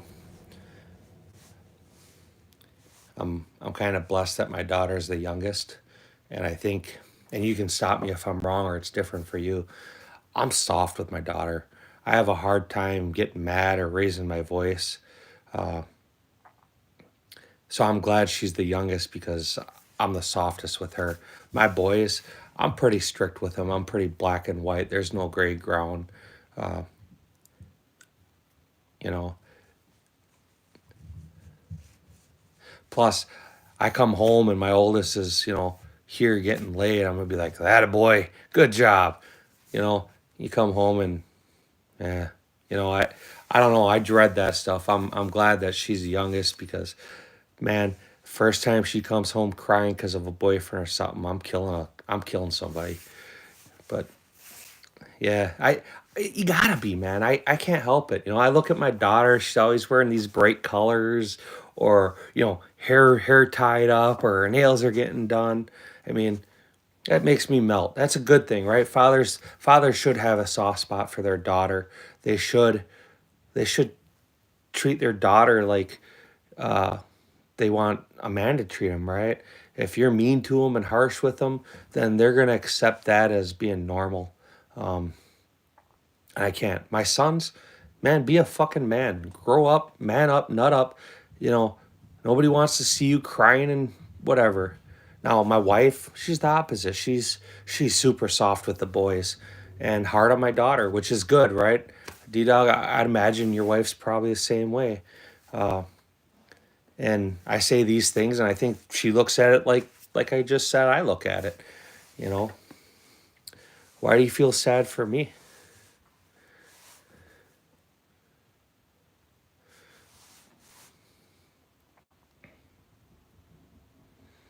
I think you have to because your daughter is older.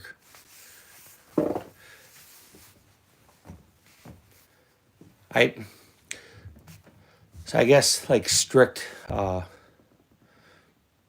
My boys can disappear for the day. I'm not gonna sweat it or think twice about it. My daughter, I want to know more about who she's with, what they're doing, um, that kind of stuff.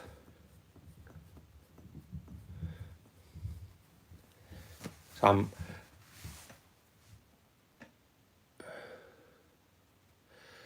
so if you're buying your first gun and you want to use it for range use, which incidentally probably turn into maybe personal protection or something like that. I personally, I used to tell people buy a Glock 17 or I keep dogging on them, but a Glock 19. But there's a lot of other really great options out there now. Um, so your first gun is going to be what fits you. Uh, it's better to spend a little more now than wish you had spent more on something better.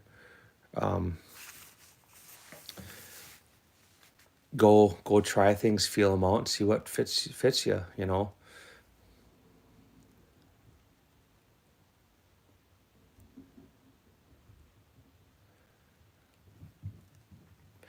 I can't wrestle with my kids. They'd hurt me. They're all first-degree black belts or higher. But I do tell my daughter all the time to go fuck up her brother, especially if he's giving her a hard time. So I'll be like, "Go out there and kick him, man. You know, I'll protect you."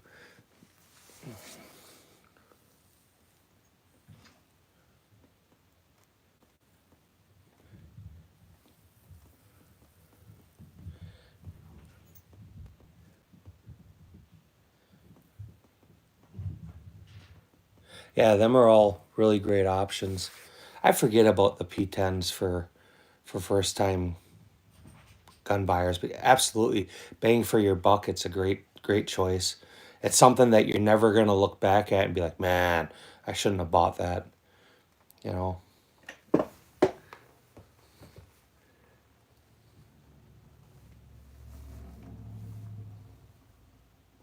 people buy guns too, their first gun, something to remember is if you buy a cheap gun and it's got poor accuracy or poor reliability, it's a real easy way to get turned off or discouraged from firearms.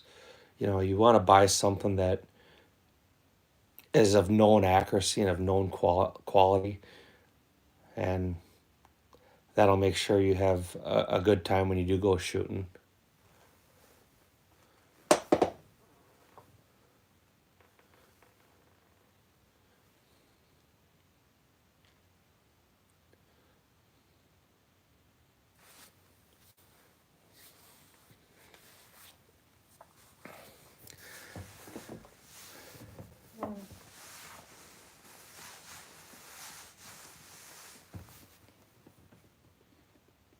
I wanted my kids to do boxing too. We have a gym here in town that does Golden Gloves, and none of my three kids had any interest in that at all. My middle son, uh, he's really into MMA. He's a big guy, right? You've seen him shoot. You wouldn't think of it. That kid's a fucking monster, dude. He's a wrecking ball, you know. And I see him, and he's so meek and humble, and people kind of, oh, look at the big dude's a savage. You know what I mean? And he carries himself like just a schmuck, you know. But man, I'm telling you what, he's a wrecking ball. He's really into MMA. When he first started martial arts, he signed up. It was a MMA gym, and they did Krav Maga and MMA, and he did that for like 4 years. And then the guy that was teaching it was actually a city LE, and he left, and that was when he got signed him up for actually karate.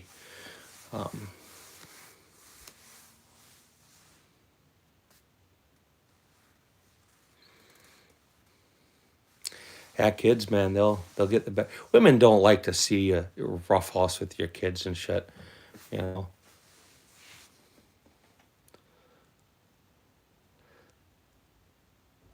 it's good to spar with them. It's good to teach them that it makes a person a little more human. But I'll tell you what, kid gets a couple good whacks on you, yeah, you better reintroduce him to the check-in order a little, or the pick-in order.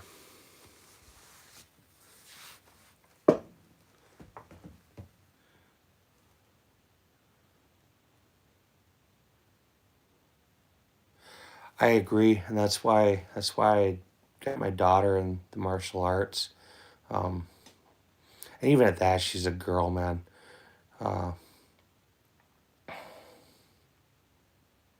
what's the gun you looking to buy? Uh, my next couple guns. Um, so my absolute next gun I'm buying would be another Ruger 2245 Mark IV, and that'll be for my middle son for Steel Challenge. That I gotta pick that up here. After that, it'll be a Kimber Y2K. Incidentally, that may already be sitting there with money on it. And then the gun that's on order will be a Zev Hypercomp, and that'll be how my year finishes out this year. Uh,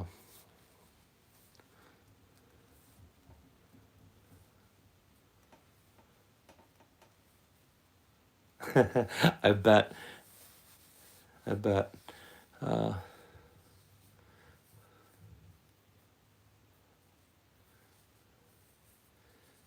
I haven't tried a platypus yet. Um, I keep looking at them. Uh, I haven't been able to put one hands on one. I should probably hit one of the local gun shows. I'm sure that somebody there would have one to look at. Uh, I keep looking like if I'm gonna spend that $1,500 to $1,800 range, 2011, the one I really like over the platypus, I like that Alpha Foxtrot Romulus. Uh,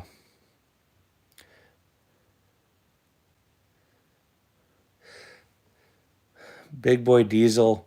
Um, I'm left-handed, so Berettas are kind of like not a great left-handed friendly firearm. I do like them, but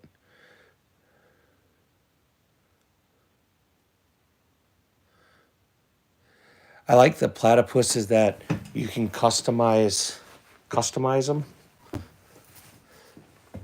I like the fact too that they do take Glock magazines because I'll bet you probably 50 or 60 Glock 17 magazines.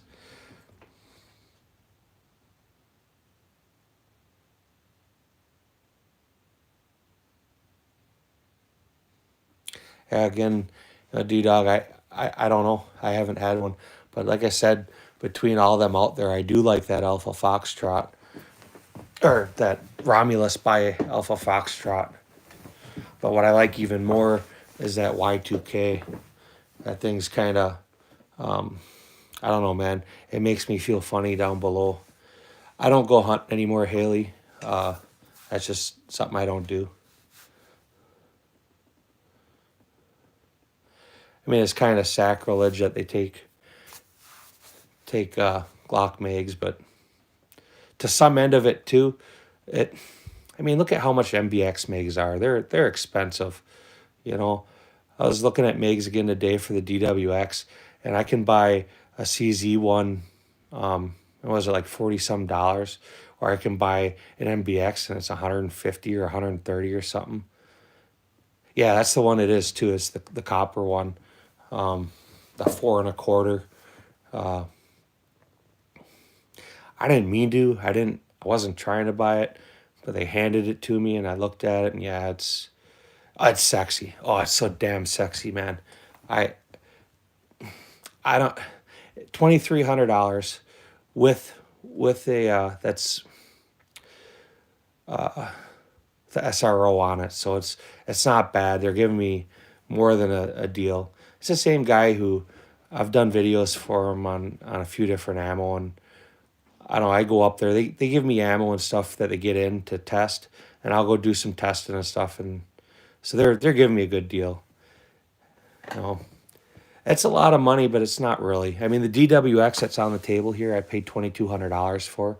So another $100, and I have the red dot on it, and it's 2011. It's not bad.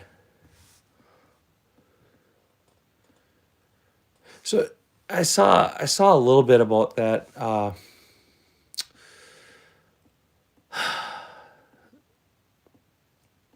It was, I think, Iowa, the European Sports Show.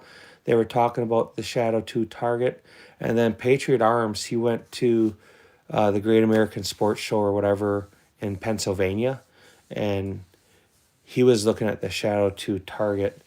I think it's a cool gun, but it doesn't really fit any niche for the American market. It's not something that's going to be legal for competition unless you're shooting open. It's too big. It for a bullseye gun, there's better options out there. It's cool though. Me personally, I don't see a place for it. For just a range toy, I don't know. Yeah, and that's the thing. It's smoking deal, and it's new. I mean, they ordered it for me. Exactly. Yeah, everything up here is real, my guy.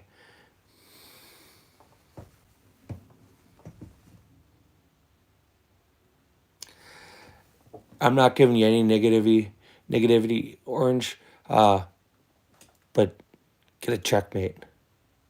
That's where it's at. Or a parrot. Some of us aren't as cool as D-Dog. I don't have a parrot, but the tactical sport twos, my opinion, man, just take it for this. I think they're a little bit better gun. A lot of people, I mean, I'm not saying anything bad about the Shadow 2. It's a phenomenal gun, man. But I think, I mean, and it is in their product line. It's a better gun.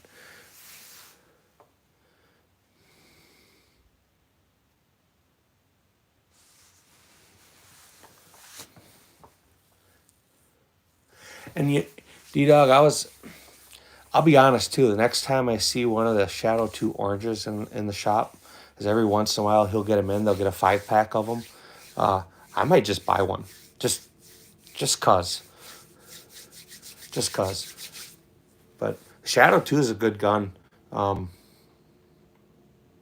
don't think anybody that would ever buy it would be disappointed with it. I don't think anybody could say it's not accurate or reliable or has some really great features. I mean, for what you're getting, for what they cost, it's value packed. I mean, it outperforms a lot of other things out there, and it's a great way to get into that type of stuff. But now, this is my dilemma. Once you start modifying that gun, once you start adding the Cajun Gunworks Pro packages and stuff, and adding different grips and doing magwells and shit, at that point to me, it just makes more sense to step up to a tactical sport orange. I do not have an MP40.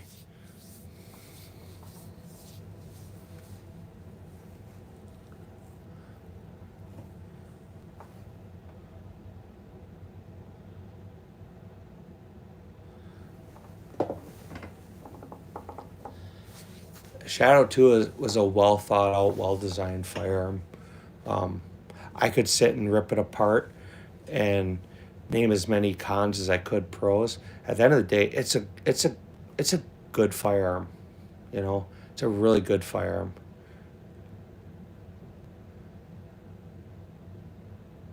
Yeah, and that's the thing, D Dog. We're all gonna have a difference of opinion. Well, I'll say, right. Let me explain this. You know, I had my shop. I built custom guns, right? And to for me to buy a package, a firearm, and completely strip it and rebuild it, always kind of made sense because then I could get what I wanted. Once I started getting into tactical sport oranges, once I started getting into the checkmate and stuff, I realized I'm buying a gun and there's nothing I have to do to it. The trigger is great. It runs. They come with multiple springs to play with. You don't have to purchase springs. The only thing I've done is change an optics mount or grips in a magwell. That to me says something about a firearm. It's nice to build them. It's nice to tailor them, but it's even better when you can pick it up and you can look at a gun and say, "Man, this legitimately needs nothing. I don't have to do a trigger job. I don't have to play with spring weights. I don't have to change the sights. I don't have to, you know, get a different barrel because this barrel doesn't lock up right, or I can't get good accuracy." You know, I haven't tried. So the Shadow 2 Blue, right? There really isn't a Shadow 2 Blue. Uh, the Shadow 2 or like the Urban Gray one, and there's a couple other colors. It's the same gun. It's just CZ marketing uh, with colors of grips. People like that. Now, when you get into the orange grip guns, the Shadow 2 oranges, now there's definitely a big difference between the firearms.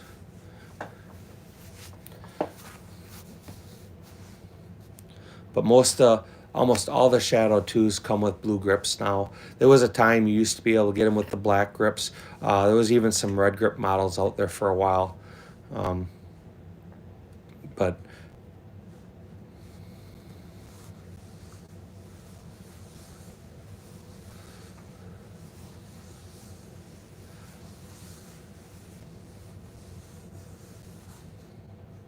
I think some of the Shadow 2s They were coming with a single action only, and they were cheap. They were like around $1,000 range. That would be a great gun, you know. The thing with Shadow 2s is it's a competition gun, and they were designed um, to be able to be shot in a bunch of different divisions.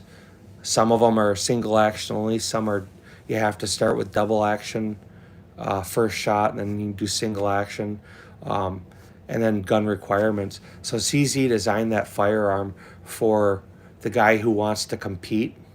Maybe doesn't necessarily know what division he wants to compete in, wants a quality firearm, but then wants to be able to shoot in a bunch of different divisions. That firearm makes sense for them people. It's a great choice and a great way to spend money. But yeah, that's what I've seen too. Is the single action only ones. They're incredible. Uh, I do not own a 2011. For that, you'll have to check back.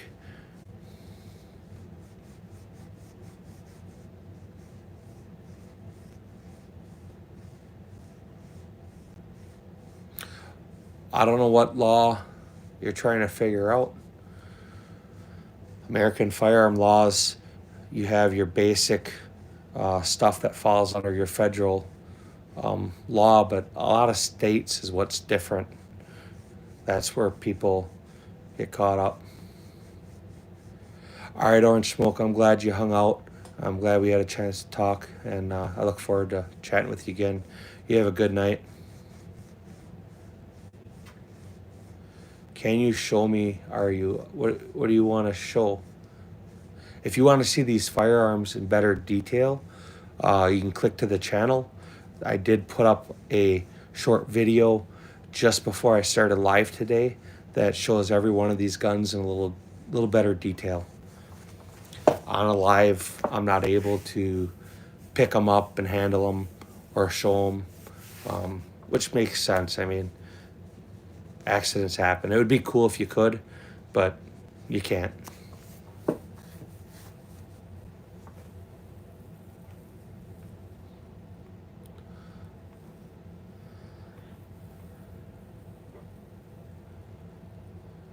Carpenter, I appreciate it. Guys, if you haven't, man, hit that thumbs up. If you haven't and you're here, I've been pushing D-Dog Tactical's channel. Check his channel out too. D space Dog Tactical. He really cool shit, man. He's got some good stuff going on too. Yep, BB guns.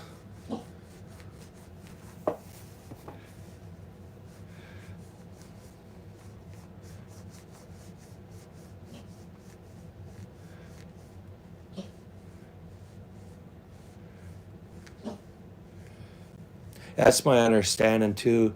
And that's lame. There's no reason for them to take people's firearms away or to do that. It's just unreasonable.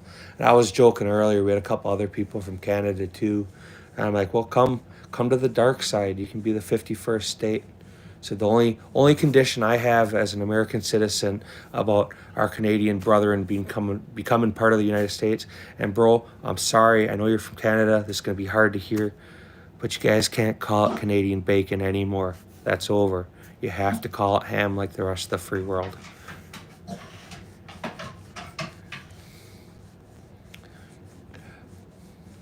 I think you guys got some really cool people in Canada, some really good politicians, but for whatever reason, man, the ones that, I don't know.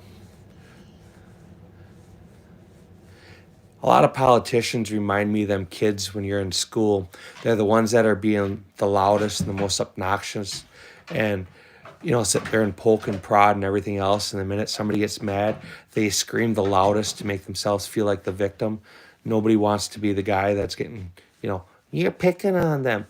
That's what a lot of Canadian politicians remind me of, and that's the worst type of person, whiny little shits that would benefit from a good nosebleed.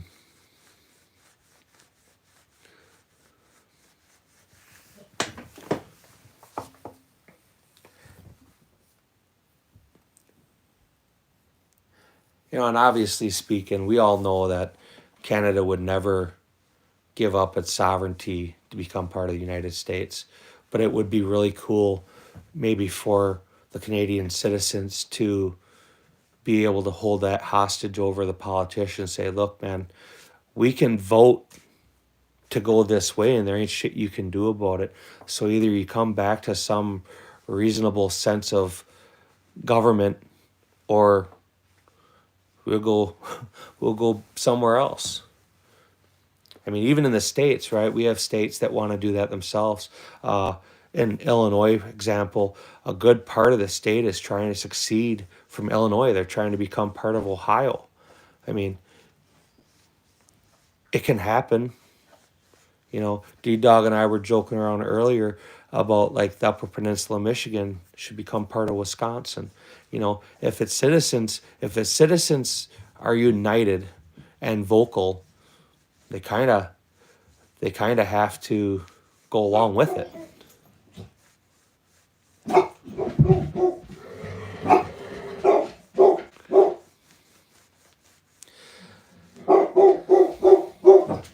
Quit.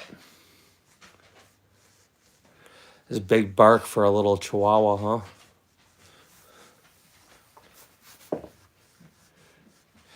I don't know. You know, I'm assuming you're referring to or are under the belief that we have this crazy crime rate and or that there's mass school shootings every day. That's not the case, man. Don't Heinrich. Oh God. Guess good to see you back. There was another cat earlier that said he was dipping out because you were here. I almost wonder if it's you got two channels or what's going on, because when you showed up, he disappeared, and when you disappeared, he showed up. And if it is you, if it's same dude, hats off to you. It's funny as hell. CZ oranges, tactical sport oranges, they're great guns. Any of the orange model CZs are, you know, the higher end of the product line. I don't know what you refer to as space pews, so probably not.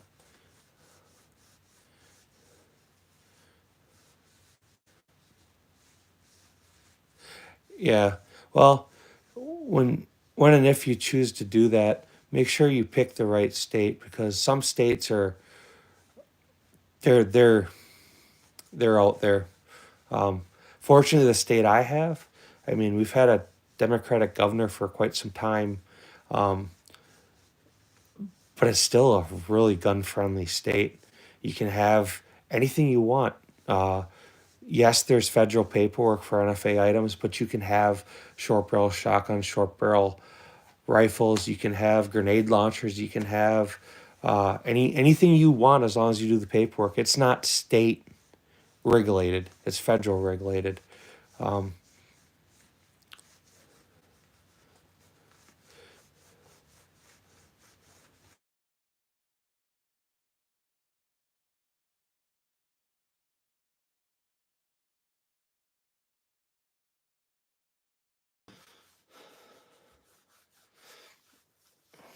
Curiosity though, and what part of Canada are you living in? 'Cause I know, or my understanding is, there's definitely some areas or some parts of the country that are way more liberal than others. I know. 7 o'clock, I'm gonna shut it down. It's actually on here a little bit longer than I expected to be, but it's how live is, man.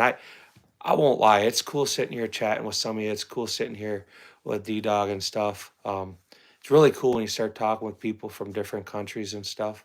Um, so I would be sitting here probably doing not much of anything, or I can sit here and chat with y'all. And I do enjoy the interaction. I enjoy talking about firearms. I enjoy being with some of you guys that are like minded. Uh, even if you do call it Canadian bacon.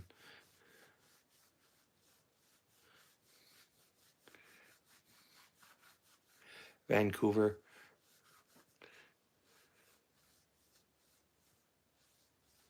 And we had a few other people on here earlier from the UK too.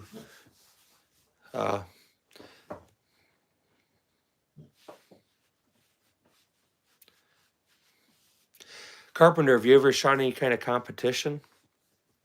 If you're that close to the border, I mean, jump on down here to the States. I guarantee there's a few people here that would hook you up with some equipment and go shoot a match.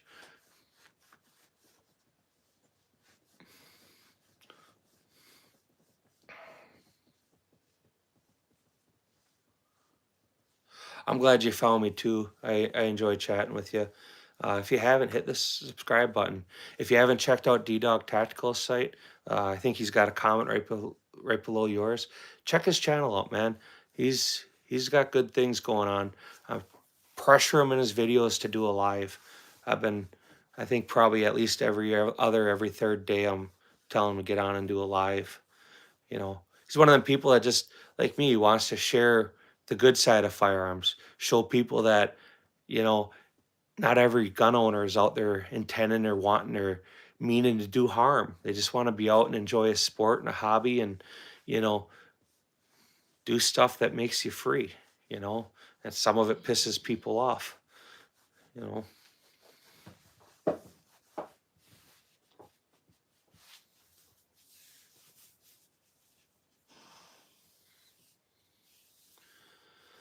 I'm not sure what do you mean. What guns would you most like to own? Um, my want list, there's always a want list. I keep a running list on my safe, kind of like a bucket item. And just as quick as I cross stuff out, there's stuff that comes on. Um, some of the things that have been on my list was like an MP5 or MP5 clone. A Barrett was on my list. A Thompson was on my list. Um, a German Luger is still on my list. M1 Grand is still on my list. So there's a lot of things that I would like to own, and I will own at some point. Long range 308, 3-gun cowboy comps.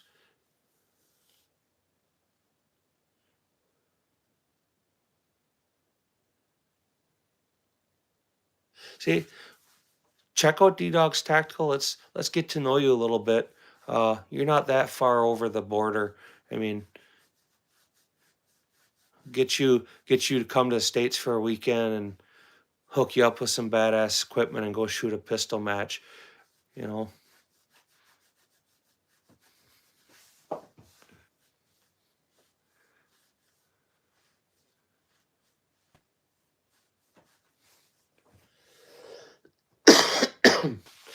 Carpenter, what kind of work do you do for a living? Just curious what trades you do.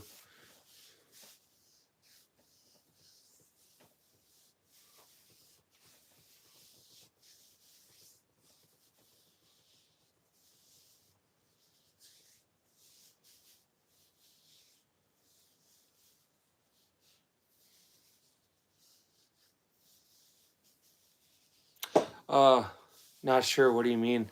What's all on the table here? I don't know. It cost a little. This isn't my gun collection or anything. Don't take it for this. Uh, the guns that are on here. Carpenter, do me a solid, right? Go to my channel and leave a comment on the last short that was there. That way I can find your channel again, and I will come on there and subscribe to you. Uh, but in the lives here, as soon as I end this live, these comments are gone. I have no way to go back and review them. Tugboat, so I'm off for 2 weeks a month. That's enough time to get down and shoot. Everything is here. But yeah, seriously, Carpenter, hit a comment just so I can find you, and then I'll subscribe and we can chat. Check out D-Dog's channel. Even if you don't check mine out, go to his. I'll see your comment in one of his videos, and I'll let you know I found you, and I'll check out your stuff. If you don't have stuff posted, I'll still hit your subscribe, just so I can find you when you do. But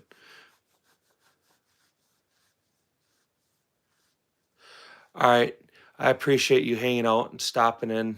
You go dig out. Earplugs or headphones. So depending on what I'm shooting, I almost always use my Peltors. If I'm shooting my race gun or if I'm shooting my Barrett, them two especially, and sometimes with my 3-gun AR, I will wear earplugs and earmuffs because they're loud. They're ridiculously loud. Um,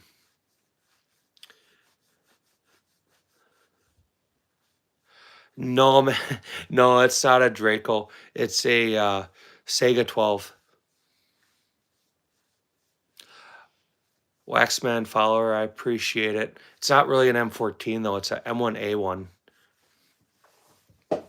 So the M14 was a military rifle designated by the military and full auto capability. The M1A does not have full auto capability.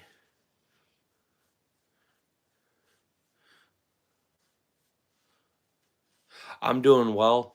Um, I appreciate you stopping in and asking. I hope you're doing good. All right, Carpenter, I appreciate it. Uh, you have a good night. What's left of it.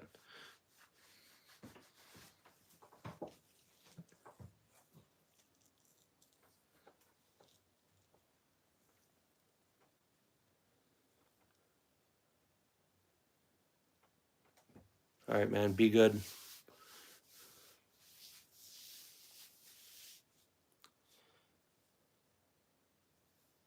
D Dog, you still there?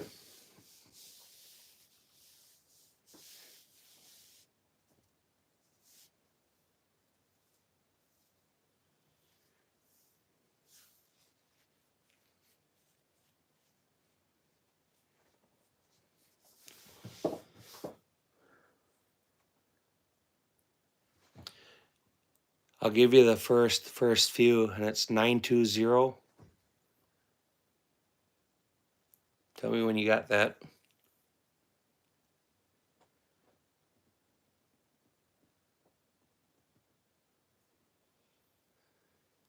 The best 22 that won't break the bank.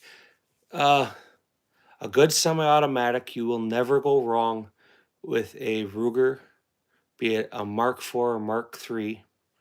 Um, but there's a lot of good ones out there. The Buckmarks, the Smith and Wesson, whatever model they have, them are all good ones. Me personally, my two favorite 22s are a P22. It's a Walther, um, and then it's a oh, I just drew a blank. It's the Ruger, but mine's a Black Mamba, so it's expensive, and 527.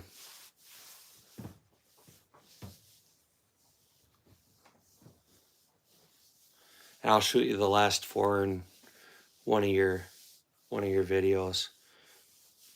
I popped through your stuff, but let me know that you copy that.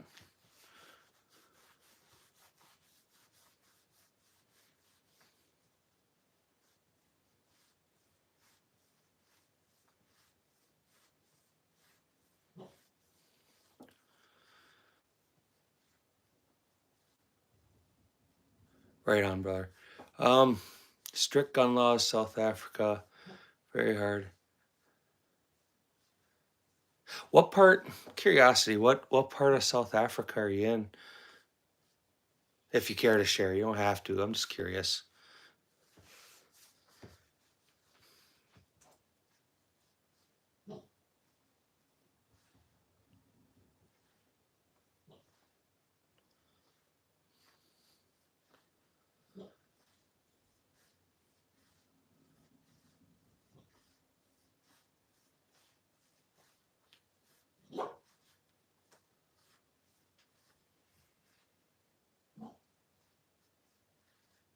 That's what I hear too, and that's why I was curious whereabouts he is. I think South Africa's always been kind of a hot spot. Yeah, you see pictures of it or um, videos or whatever. It looks like it's just absolutely breathtaking. You know, beautiful, beautiful place. But I could be wrong. I don't know. I'm not there. But the imagery I've seen is, I mean, kind of makes me want to go. I think it'd be cool. How you doing?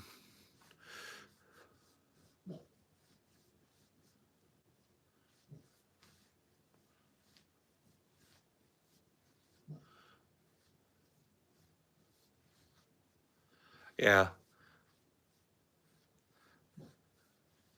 Yeah, in Africa. I think a lot of that though is um, because of the colonization. You know, the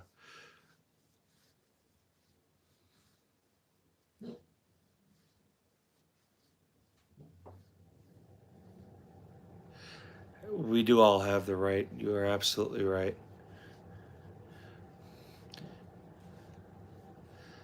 Everybody should take that responsibility serious.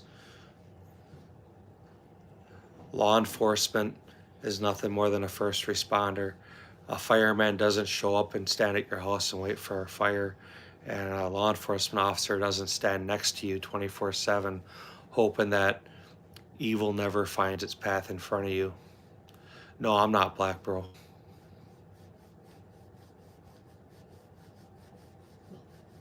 I'm a fat middle-aged white guy.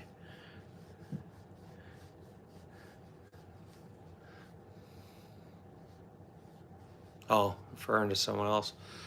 Sorry, I misinterpreted that.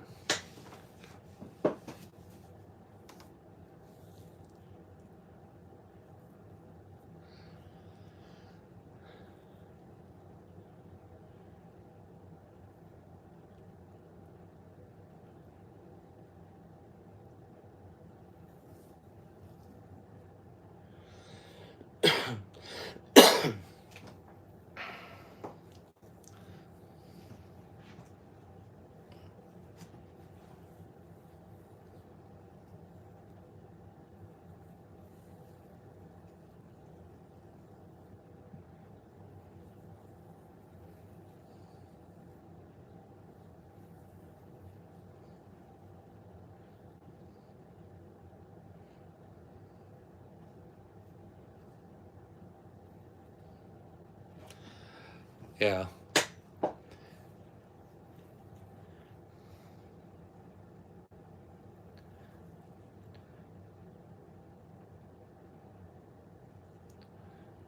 It's a God-given right that everybody should take serious, you know.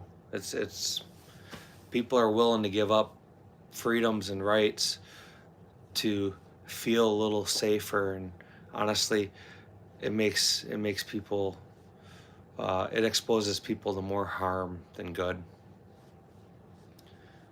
You know, I'm sure you, D-Dog, probably have more than one fire extinguisher in your house. You know, smoke detectors too, right? I have fire detector, fire extinguisher. I apologize. In my kitchen, I have one down in my basement. I have one up on the second floor. You know, that's just common sense. You know, and no other reason. I mean, as a man, or even for a woman, right? You got to take the responsibility to care and protect your family. Heinrich, I'm telling you, guy, you're funny as hell. I love it. I do.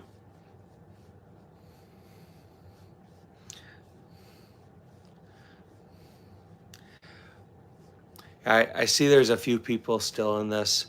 7 o'clock, I'm gonna shut this off. If you've hung out this long or whatever, or caught any part of it and you're still here, hey man, I'm glad you came around. If you haven't, give me a thumbs up or hit the subscribe button. If you don't want to do any of that, do me a solid and um, hit D-Dog Tactical's channel, give him a sub. I'd appreciate it. Carson, do you... No, I don't have any switches, man. But I do have a letter from the ATF saying they're going to return my triggers. So maybe that's a step in the right direction.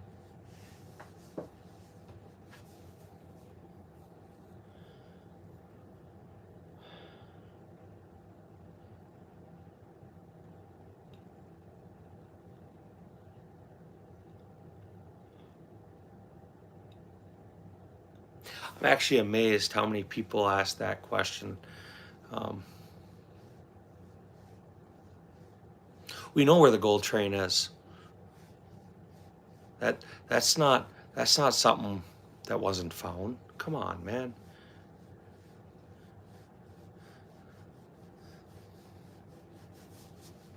Honestly, when I see people posting them videos and they're running um, that type of stuff, I feel sorry for them. I almost pity them because they hold their freedom with such little regard. Nothing was lost like that, you know, after Germany. Uh, the Allies split that shit up and went their own way. You know, look at the amount of wealth, actual material wealth that was brought back after the end of World War II up until the mid 50s. You know, if it was openly admitted that it was found, it would have to be returned to rightful owners, such as, you know, paying retribution or whatever else. That money was profited. It was.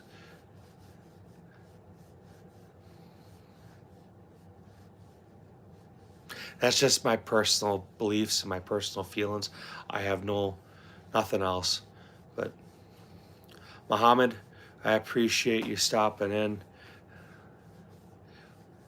I wouldn't believe me either.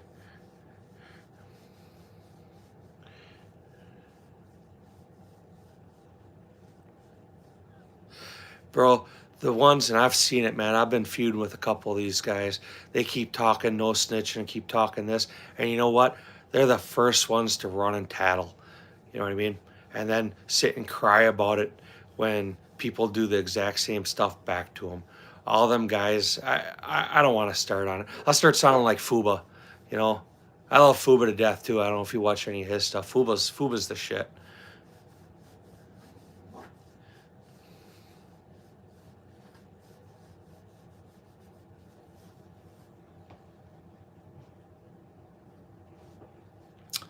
What do you mean, which country? Which country am I in?